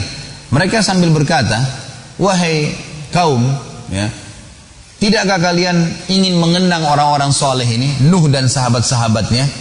Kata mereka, tentu saja mau. Kami sudah menerapkan ilmu-ilmunya. Maka iblis mengatakan, lebih baik lagi supaya kalian tidak lupa wajahnya, kalian lukis tuh. Lukis tuh Nabi Nuh, Nabi teman-temannya, supaya kalian tidak lupa. Jangan disembah. Kata syaitan itu, jangan disembah. Cukup taruh di tempat-tempat ya, pintu masuk tempat ibadah kalian, kayak masjid misalnya. Cuma dipajang di situ. Nggak usah buat apa-apa. Gambarnya nih. Nggak disembah nih, nggak diapa-apain. Lihat apa reaksi setelah itu. Kata Nabi SAW, berjalanlah waktu. Mereka menyarankan, oh iya, ya benar ya, cuma lihat mukanya, oh ini Nuh. Jadi kita lihat, jadi ingat, jadi soleh juga kita kembali gitu kan. Berjalan setelah itu generasi itu habis. Kata Nabi SAW, setelah mati generasi itu, datang generasi setelahnya. Dan selalu kalau generasi yang baru datang biasanya lebih lemah dari generasi sebelumnya, gitu kan. Generasi yang datang setelahnya ini didatangi lagi oleh syaitan. Mereka mengatakan, syaitan mengatakan, orang-orang tua kalian tidak meletakkan gambar-gambar dan patung-patung di depan itu kecuali karena mereka jadikan perantara antara mereka orang-orang soleh dengan Allah. Siapa kalian? Ibadah kalian sebatas apa? Ini orang-orang soleh, jadikan mereka perantara, walaupun cuma patungnya. Diikutin oleh masyarakat. Mulailah minta-minta kepada patung tapi beriman kepada Allah. Dan ini yang Allah cap dengan orang musyrik. Orang-orang Mekah teman-teman sekalian, orang-orang jahiliyah, zaman jahiliyah dulu, mereka tahu ada Tuhan namanya Allah. Karena Allah katakan dalam Al-Quran, A'udzubillahi minasyaitonir rajim, wa idza sa'altahum man khalaqas samawati wal ard wa sakhkhara asy-syamsa wal qamar la yakunna Allah. Hai Muhammad, kalau kau tanya orang-orang Quraisy itu, ya, siapa yang ciptakan langit dan bumi, mengurusnya, mengawasinya, gitu kan, mengatur terbitnya matahari dan terbitnya bulan di malam hari. Siapa yang urus itu? Mereka mengatakan ada Tuhan namanya Allah. Orang-orang Quraisy jawab itu. Lalu ditanya, kenapa kalian sembah berhala-berhala ini? Kalau gitu ini kan patung kalian buat sendiri. Untuk apa? Mereka mengatakan, ma na'buduhum illa liyuqarribuna ilallahi zulfa. Kami enggak sembah berhala-berhala ini kecuali kami jadikan perantara sama Allah saja. Karena yang dianggap baik orang-orang soleh, ya sudah kita jadikan perantara. Gara-gara itu Allah cap mereka sebagai orang musyrik. Dan Abu Jahal, Abu Lahab yang beriman pada Allah, tahu Allah, rububiyahnya Allah diyakini, ketuhanannya Allah, tapi menyembah berhala masuk neraka, gitu ya. Tidak dibolehkan. Jadi beranjak biasa dari gambar, teman-teman sekalian. Banyak orang kena fitnah gara-gara gambar. Banyak orang kena sihir gara-gara gambar. Foto disebarin sana sini. Dukun-dukun yang paling pertama digunakan adalah minta fotonya, disihir dari situ. Gambar bermula dari semuanya. Hati-hati teman-teman sekalian. Maka Allahu alam, saran saya lebih baik, kalaupun itu syubhat tadi, kalau kita tidak katakan itu haram misalnya, syubhat, maka lebih baik ditinggalkan, lebih aman. Dan setiap teman-teman punya hal yang mendekati haram atau haram, tanya begini, kalau saya tidak lakukan kenapa? Nggak ada apa-apa itu, gitu kan? Coba tanya, setiap kali ada tantangan untuk berzina, kalau saya tidak berzina kenapa? Tangan saya nggak putus kok, mata saya nggak buta, nggak ada masalah. Gak ada sesuatu masalah. Kalau saya tidak menggambar imam-imam ini kenapa? Apa memang kalau kita tidak gambar gak bisa ikutin ajarannya? Bisa, gitu kan? Tapi ada dalil-dalil yang mengajak kita untuk meninggalkannya. Maka lebih baik kita meninggalkannya. Begitu Pak ya? Baik. Masih perlu ada pertanyaan lagi? Sesuai dengan tema ya. Ini terakhir. Baik. Mungkin maaf Bapak Ibu sekalian, kita tutup dengan pertanyaan yang terakhir ini ya. Salah seorang klien saya bekerja di perusahaan minyak Amerika yang sekarang turut andil dalam menzalimi Irak. Apakah halal pendapatan yang didapat dari klien ini? Klien saya tidak mau menggunakan jasa dari yang dari yang lain karena sudah cocok dengan pelayanan saya. Jadi gini, menilai seseorang itu jangan secara substansial. Maksudnya gini Bapak Ibu sekalian, kalau kita lihat, kita ambil dari seorang muslim, nanti kita pindah ke orang non muslim ya. Seorang muslim, tetangga kita muslim ya, atau baik dari suku mana, dari bahasa mana, kalau ada sesuatu yang salah dari saudara kita muslim teman-teman sekalian, maka yang kita diperintahkan dalam agama perbaikin apanya? Kesalahannya. Dan tidak boleh dengan kesalahan satu itu kita pukul rata semuanya, kecuali murtad ya, musyrik, ini lain. Karena memang Allah menjadikan kafir ini murtad dari agama dan musyrik, menyembah-nyembah berhala ya, menyembah-nyembah orang mati, ini bisa keluar dari agama Islam. Tapi kalau selain daripada itu, maka kita harus mengetahui tidak boleh menarik satu masalah ke seluruh masalah yang lain. Misal gini, saya kasih contoh, ini sering saya sampaikan di pengajian saya di Jakarta. Agar jangan mudah memvonis orang semuanya salah, memvonis orang sembarangan kafir, memvonis orang semua harus diboikot. Teman-teman sekalian, Allah subhanahu wa ta'ala menilai seorang wanita muslimah pada saat dia tidak pakai jilbab di luar masjid sana, berdosa dengan tidak pakai jilbabnya. Tapi pada saat azan dikumandangkan, muslimah ini masuk ke dalam masjid bawa mukennah. Dia pakai tutup auratnya rapat, yang kelihatan cuma wajahnya. Syarat solat dipenuhi semua. Sahkah solatnya? Sah. Allah tidak ikutkan antara solatnya dengan terbuka aurat di luar sana. Bayangkan kalau Allah pertemukan antara syarat sah solat, harus 24 jam pakai jilbab di luar. Itu luar biasa beratnya. Allah SWT tidak pertemukan antara zina seseorang dengan diterima solatnya, mabuk seseorang lagi buat dosa khamar dengan dia kalau solat tidak mabuk lalu dia ikuti syarat, tidak sah solatnya. Allah nggak pertemukan itu. Maksudnya apa? Ambil sebuah kaidah, sorotin substansial kesalahan dan dukung sesuatu yang baik. Kalau saudara kita muslim buat salah, maka sorotin kesalahannya itu saja sudah cukup, nggak usah di kemana-mana nih, gitu kan? Ada orang tidak, subhanallah, sedikit saja kesalahan muslim ini, misal lupa salam, misal apa saja, tidak sempat datang jenguk orang sakit, udah langsung divonis semua orang ini tidak benar. Ini salah teman-teman sekalian. Akhirnya perpecahan umat terjadi. Enggak, semua yang salah kita sorotin kesalahannya, gitu kan? Pendapatan juga sama. Tarik dalam pendapatan, seorang muslim menghadiahkan kepada kita minuman atau makanan. Lalu ini pendapatannya, dia punya pendapatan dari riba, tapi dia juga punya pendapatan dari warisan. Hal yang halal, gitu kan? Ada modalnya halal. Maka bagaimana? Apakah boleh saya makan makanan ini? Kata ulama, kalau masih bercampur antara halal sama haram dan ada pendapatan halal dia, apalagi halal itu mendominasi, maka halal makanan itu. Selama makanan itu halal, gitu kan? Tapi kalau haram yang mendominasi, maka lebih baik ditinggalkan. Jangan, gitu kan? Seperti itulah. Dan ini khusus pendapatan berlaku pada orang non muslim. Bolehkah kita bekerja sama non muslim? Boleh. Bapak ibu sekalian, saya sedang menjelaskan tadi hidup mulia dengan Islam, bukan saya ajak anda benci orang non muslim. Jangan difahamin itu.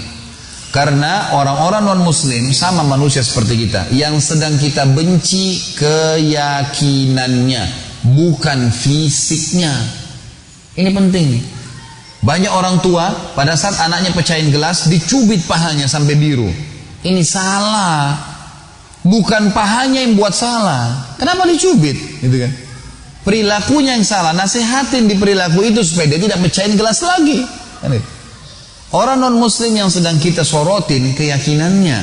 Kalau dia sudah syahadat, saudara kita. Tapi kalau kita benci fisiknya teman-teman sekalian lain. Walaupun dia sudah masuk Islam, kita akan ingat, oh dulu dia pernah perangin Islam. Gak bisa. Umar bin Khattab itu dulu di Mekah sebelum masuk Islam, orang yang paling keras menyiksa kaum muslimin.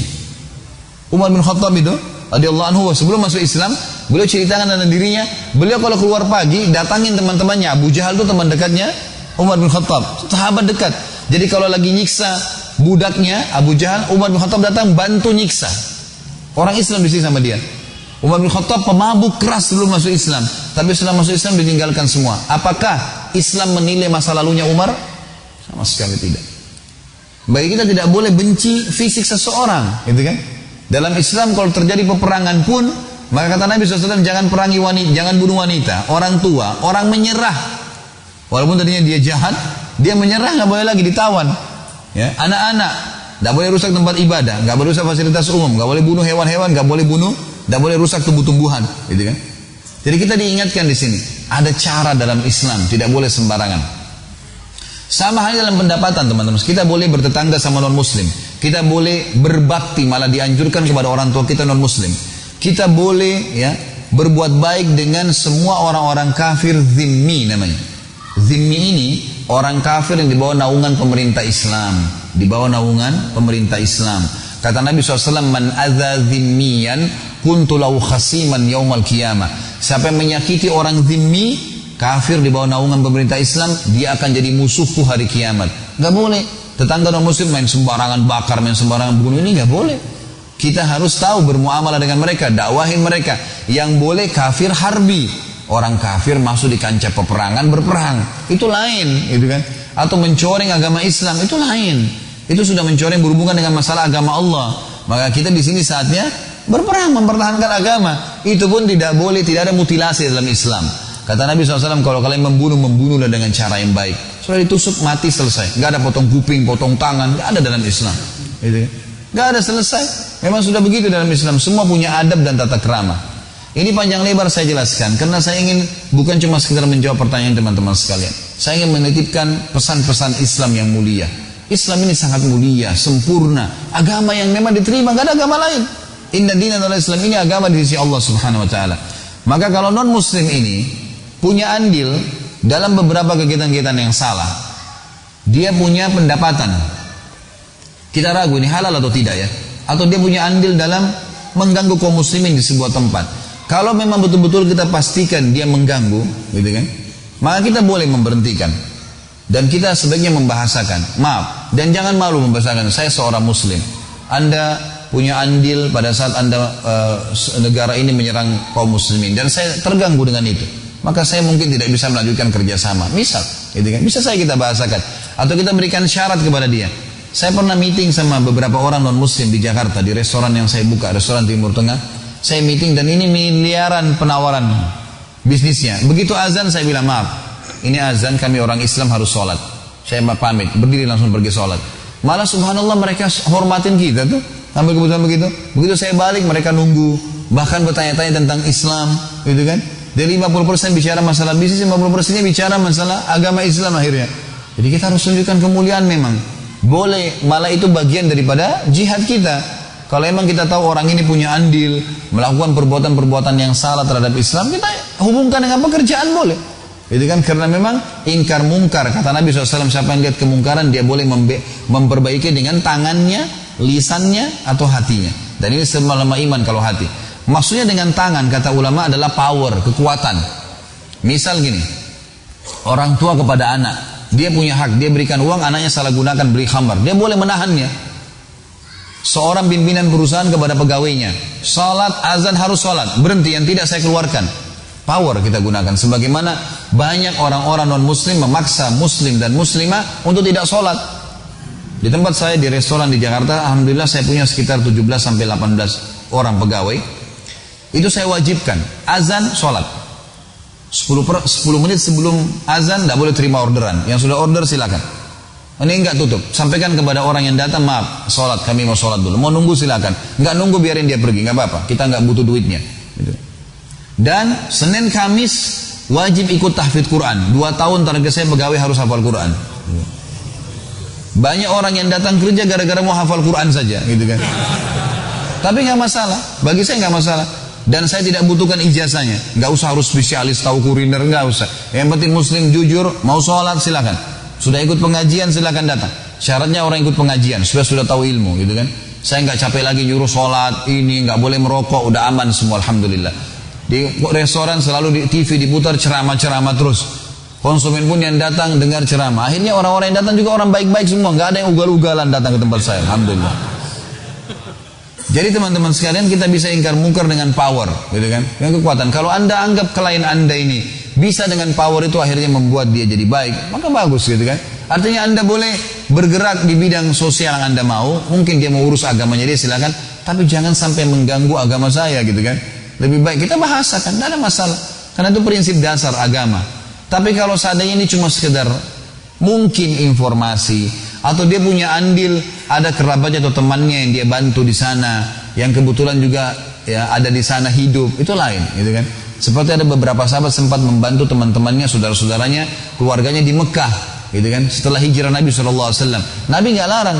Umar bin Khattab pernah menghadiahkan baju kepada adiknya yang masih dalam keadaan kafir di Mekah. Karena beliau dapat baju itu ternyata terbukti dari sutra, dan beliau tahu tidak boleh laki-laki pakai sutra.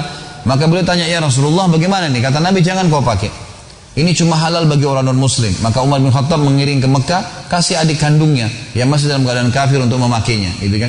Jadi boleh kita bermuamalah, boleh membantu, tapi pada batas-batas tidak mencoreng agama. Kalau mencoreng agama jangan, harus punya prinsip.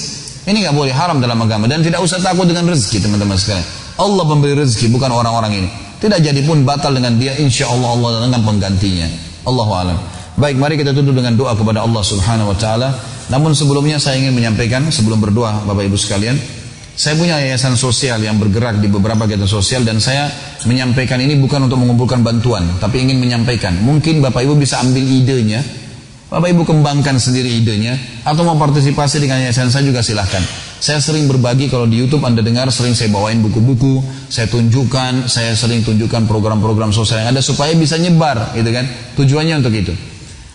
Khusus program masjid, maka yayasan saya punya program untuk membangun masjid dari nol sampai terbangun, dan ini biayanya sekitar 3,5 juta per meter persegi. Jadi kalau misalnya ada Bapak Ibu mau bangun masjid untuk orang tua saya 100 meter, tinggal kali 3,5 juta kali sekian, gitu kan? Lokasi nanti akan dicarikan tanah wakaf atau yang semisalnya. Ada renovasi masjid, ada perbuatan tempat uduk dan tempat-tempat sholat, tempat uduk, kamar mandi, WC, ini semua juga dibuat. Kemudian juga ada penyiapan AC buat masjid-masjid, karena sekarang sudah cukup banyak masjid dan kebanyakan jemaah membutuhkan pendingin supaya mereka lebih nyaman. Ada dispenser buat masjid, karena saya temukan di Saudi itu sudah biasa. Di masjid itu, di pinggir masjid pasti ada dispenser, semua jemaah boleh minum. Dan ini bukan untuk pengurusnya saja, karena pengurus biasa sudah ada di depan. Makanya untuk orang yang datang, gitu kan? Karena di sana sudah biasa orang minum air dingin, air panas, sudah biasa. Maka saya punya program itu di yayasan, dan ini dispenser tergantung harganya. Anda boleh beli, boleh kasih masjid di dekat tempat Anda. Alhamdulillah kami sebarin kemarin di Jakarta cukup banyak, gitu kan? Cukup banyak masjid-masjid yang sudah dapat bantuan seperti ini. Kemudian untuk program dai juga, di yayasan saya ngadakan motor untuk para dai. Jadi banyak adik-adik kelas saya yang saya temukan, Masya Allah, ada saya temukan adik kelas saya satu, saya tahu betul dia pakar dalam ilmu sejarah, gitu kan, adik kelas saya. Maka waktu saya ketemu di Jakarta di pengajian, pas saya mau keluar saya juga kebetulan pakai motor, dia juga pakai motor. Karena biasanya kalau macet tidak mungkin pakai mobil kalau di Jakarta, maka pakai motor jalan. Subhanallah, saya lihat motornya dia sampai diikat-ikat dengan tali tuh. Padahal orang ini satu hari motoriknya luar biasa kemana-mana nih, gitu kan. Terus saya tanya, akhi, antum kendaraan cuma ini? Dia sambil malu mengatakan, iya, cuma ini aja Ustaz. Baiklah. Terus saya buatin program, Bapak Ibu sekalian, saya mau buat program motor buat dai. Kita siapin motor, waktu itu sekitar 16 juta rupiah harganya. Kemudian kita keluarkan di Jakarta ya. Kemudian sekarang sudah kami tingkatkan ke 23,5 juta karena memang yang mau dikeluarin merek tertentu yang agak besar, yang Matic, yang lebih mudah. Saya tidak sebutin nanti dianggap promosi nanti. Yang jelas saya belikan, kita alhamdulillah keluarkan dan sekarang tidak kurang dari 30 motor sudah keluar. Dan sudah kita bagikan kepada dai-dai. Dan saya bilang kepada Bapak Ibu sekalian motivasi. Mungkin di sini juga bisa terjadi. Atau mungkin Anda dari Jawa, dari Sumatera, ada dai-dai yang Anda kenal sana, lakukan. Tidak harus ikut dengan yayasan saya. Coba kembangkan itu. Karena saya bilang, kalau saya pribadi di Jakarta, Bapak Ibu sekalian, kalau saya ceramah sehari bisa 3-4 jadwal. Dalam 3-4 jadwal itu 4 pertemuan ini atau 3 pertemuan bisa saya sebutkan 50 hadis, mungkin 40 kisah, banyak pelajaran. Kalau Bapak Ibu tahu nilainya pahalanya itu, Bapak Ibu akan bayar ratusan juta tuh untuk dapat pahalanya. Bagaimana seorang dai yang kita beliin motor, dia pakai setiap hari 3 tahun aja deh. Motor tuh dipakai, berapa banyak pahala yang kita dapatkan. Gitu kan? Banyak orang tidak berpikir ke situ. Kalau bisa dikembangkan, bisa berikan hadiah mobil, alhamdulillah. Ada program mobil, ada program rumah buat dai. Dan memang di Saudi saya lihat pelajaran luar biasa. Para ulama itu sudah tidak sibuk lagi kerja. Udah nggak sibuk kerja. Memang dikeroyokin oleh jemaahnya. Ada yang bayarin listriknya, ada yang siapin mobilnya, ada yang siapin sembakonya. Jadi dia cuma tahu datang ngajar. Sekarang ini kesian para dai-dai, ilmunya banyak tapi nggak bisa ngajar karena harus pikirin buka tokonya, harus pikirin dagang ini, harus ngadapin daging utang. Jadi bertumpuk antara pekerjaan bapak-bapak di sini ditambah lagi dengan pekerjaan dakwanya. Akhirnya jemaahnya bilang, Ustaz kok diundang nggak bisa? Gimana cara bagi waktunya? Itu kan? Coba kemas mereka. Karena kata Nabi SAW, al-ulama warhatul anbiya. Ulama pewaris para nabi. Jadi kalau kita berbuat baik pada para ulama dan para dai, sama berbuat itu berbuat baik kepada penerusnya Nabi, gitu kan, sallallahu alaihi wasallam. Maka sangat baik. Juga ada pengadaan sembako buat para dai. Jadi setiap bulannya sekitar 2 jutaan kalau nggak salah kami keluarkan di yayasan itu untuk kebutuhan dia dengan keluarganya, gitu kan. Ada 2-3 juta dan seterusnya. Kemudian juga ada program sosial umumnya seperti penggalian sumur. Kalau yang kami lakukan itu di Jawa Tengah sama Sulawesi Tengah itu sekitar 4,5 juta satu sumur, gitu kan. Dan kami pernah dapatkan di daerah Sulawesi Tenggara, di daerah Kendari dan di pedalamannya itu ada satu kampung 100 kakak semuanya muslim. Ini luar biasa, betul-betul menyentuh saya pada saat itu. Sekretaris yayasan saya dari Makassar berangkat ke sana, ditemukan ada 100 kakak muslim, di sana ada kampung muslim, ada masjid, tidak ada air. Gak ada air. Airnya itu 3 km naik gunung. Di atas ada mata air. Jadi setiap mau mandi, mau wudhu, mau masak, dan tidak ada sungai di sana. Harus ke gunung itu. Maka mata air ini teman-teman sekalian kita blok, buatin ya semen di blok mata air tersebut, dirapikan sedemikian rupa, dibuatin, dipasangin pipa 3 km dari atas sampai ke masjidnya saja. Ini biayanya mungkin sekitar 6,5 juta kemarin tuh.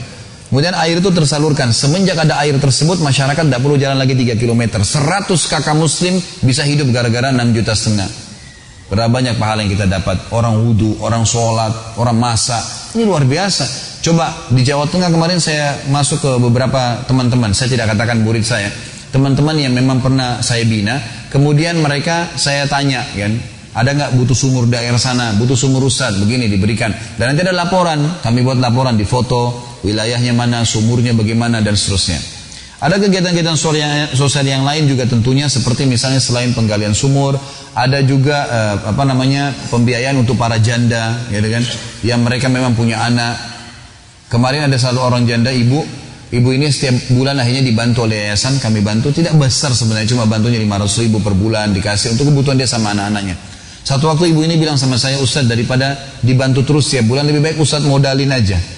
Baik, gimana maksudnya Bu dimodalin? Ibu bisa apa? Dia bilang saya bisa buat nasi uduk dan saya bisa jual. Berapa modalnya Bu? 500.000 modalnya, tapi butuh gerobak. Baik, gerobaknya saya suruh orang yayasan, teman-teman yayasan di Jakarta, coba cari buat gerobak. Dapatlah biaya gerobak 2,5 juta. Maka waktu itu kami kasih 2,5 juta buatin gerobak, modalin 500.000, ibu tuh nggak pernah minta sampai sekarang. Akhirnya jandanya jadi hidup. Dan kata Nabi SAW, as-sa'i alal armalah kamujahid fi sabilillah. Orang yang membiayai janda-janda sama dengan mujahid di jalan Allah Subhanahu wa taala. Jadi banyak kegiatan sosial seperti ini bisa kita lakukan. Bapak Ibu bisa ambil modal idenya, bisa juga partisipasi. Kemudian juga kita ada alokasi zakat mal, ada alokasi bunga bank. Nah, bunga bank ribawi ini fatwa ulama sekarang mengeluarkan dikatakan boleh ditarik dan dianjurkan tidak dibiarkan di bank-bank konvensional kalau dikhawatirkan dipakai untuk kegiatan agama lain. Misal dibiarkan akhirnya dipakai bangun gereja dan seterusnya, maka boleh diambil tapi untuk kegiatan sosial. Misal perbaikan jalan, got, gitu kan, fasilitas umum, gitu kan. Bukan untuk diambil pribadi, tapi ini fasilitas umum, ini dibolehkan. Dan Anda boleh ketik di Google ada hukum menggunakan bunga bank untuk kegiatan sosial. Makanya di yayasan saya gunakan itu. Dan kemarin ada seorang bapak yang datang ke saya, dia bilang, Ustaz, saya punya bunga bank, saya sudah dengar nih Ustaz ceramah dan riba nggak bisa, saya ingin alokasikan. Saya pikir bapak ini mau bawa uang 10 juta, 20 juta gitu. Terus saya bilang, baik Pak, kalau bapak mau silakan, saya alokasikan di yayasan. Cukup banyak ini, perbaikan jalan, got-got gitu kan, WC umum, fasilitas umum, bukan jembatan, banyak yang bisa kita lakukan gitu kan. Di kampung-kampung banyak butuh jalan. Terus saya tanya, Pak, memang bapak bunga banknya berapa? Dia bilang 1 miliar Ustaz. Bunga banknya 1 miliar ini berapa uangnya gitu. Baik, kalau bapak mau silakan. Bapak boleh cari lokasi lain dimanapun, tapi kalau bapak mau silakan. Ada tanah di daerah Makassar waktu itu yang memang mesti diperbaikin, digarap gitu kan, untuk kebutuhan kaum muslimin. Umum, fasilitas umum. Kalau Anda mau silakan. Saya kasih nomor telepon teman-teman pengurus, silakan berhubungan langsung gitu. Jadi ini contohnya, cukup banyak jalan-jalan sosial yang bisa dilakukan. Dan kalau Bapak Ibu berminat untuk partisipasi dengan saya atau mau komunikasi lebih jauh, bisa ambil nomor saya dari panitia nanti. Insya Allah bisa kita tindak lanjuti. Baik, kita berdoa kepada Allah Subhanahu wa taala setelah tahmid dan salawat kepada Nabi sallallahu alaihi wasallam. Semoga semua orang yang sakit disembuhkan penyakitnya. Ya Allah, angkatlah semua permasalahan yang sedang menimpa kaum muslimin. Ya Allah, berikanlah hidayah orang-orang yang belum mendapatkan hidayah. Ya Allah, mudahkan untuk mengamalkan hidayah yang telah mendapatkannya. Ya Allah, tolonglah saudara-saudara kami di Palestina, di Syria, di Yaman, di Irak, di Myanmar, dimanapun mereka berada yang sedang tertindas. Ikhlaskan lihat mereka, kokohkan telapak kaki mereka, terima para syuhada mereka, dan muliakan Islam di tangan kami dan tangan mereka ya Allah. Serta ya Allah, ya partisipasikan kami bersama mereka di pahala, baik dengan doa, dengan harta, juga dengan jiwa kami. Dan ya Allah, kami memohon kepadamu agar jangan kau pisahkan kami setelah ini, kecuali engkau telah bersihkan semua dosa-dosa kami. Engkau angkat semua permasalahan-permasalahan kami, dan engkau tutup hidup kami ini semua dengan kebaikan-kebaikan dan kepatuhan kepadamu dengan husnul khatimah. Dan ya Allah, satukanlah kami semua di surga firdausmu tanpa hisab, di mana engkau satukan kami di majlis ilmu yang mulia ini. Wassallallahu ala nabiyina Muhammadin walhamdulillahi rabbil alamin. Kalau ada benar dari Allah, kalau ada salah dari saya pastinya tolong dimaafkan, dan saya beristighfar kepada Allah. Kita tutup dengan kafaratul majlis. Subhanakallahumma wa bihamdika asyhadu an la ilaha illa anta astaghfiruka wa atubu ilaik. Wassalamualaikum warahmatullahi wabarakatuh.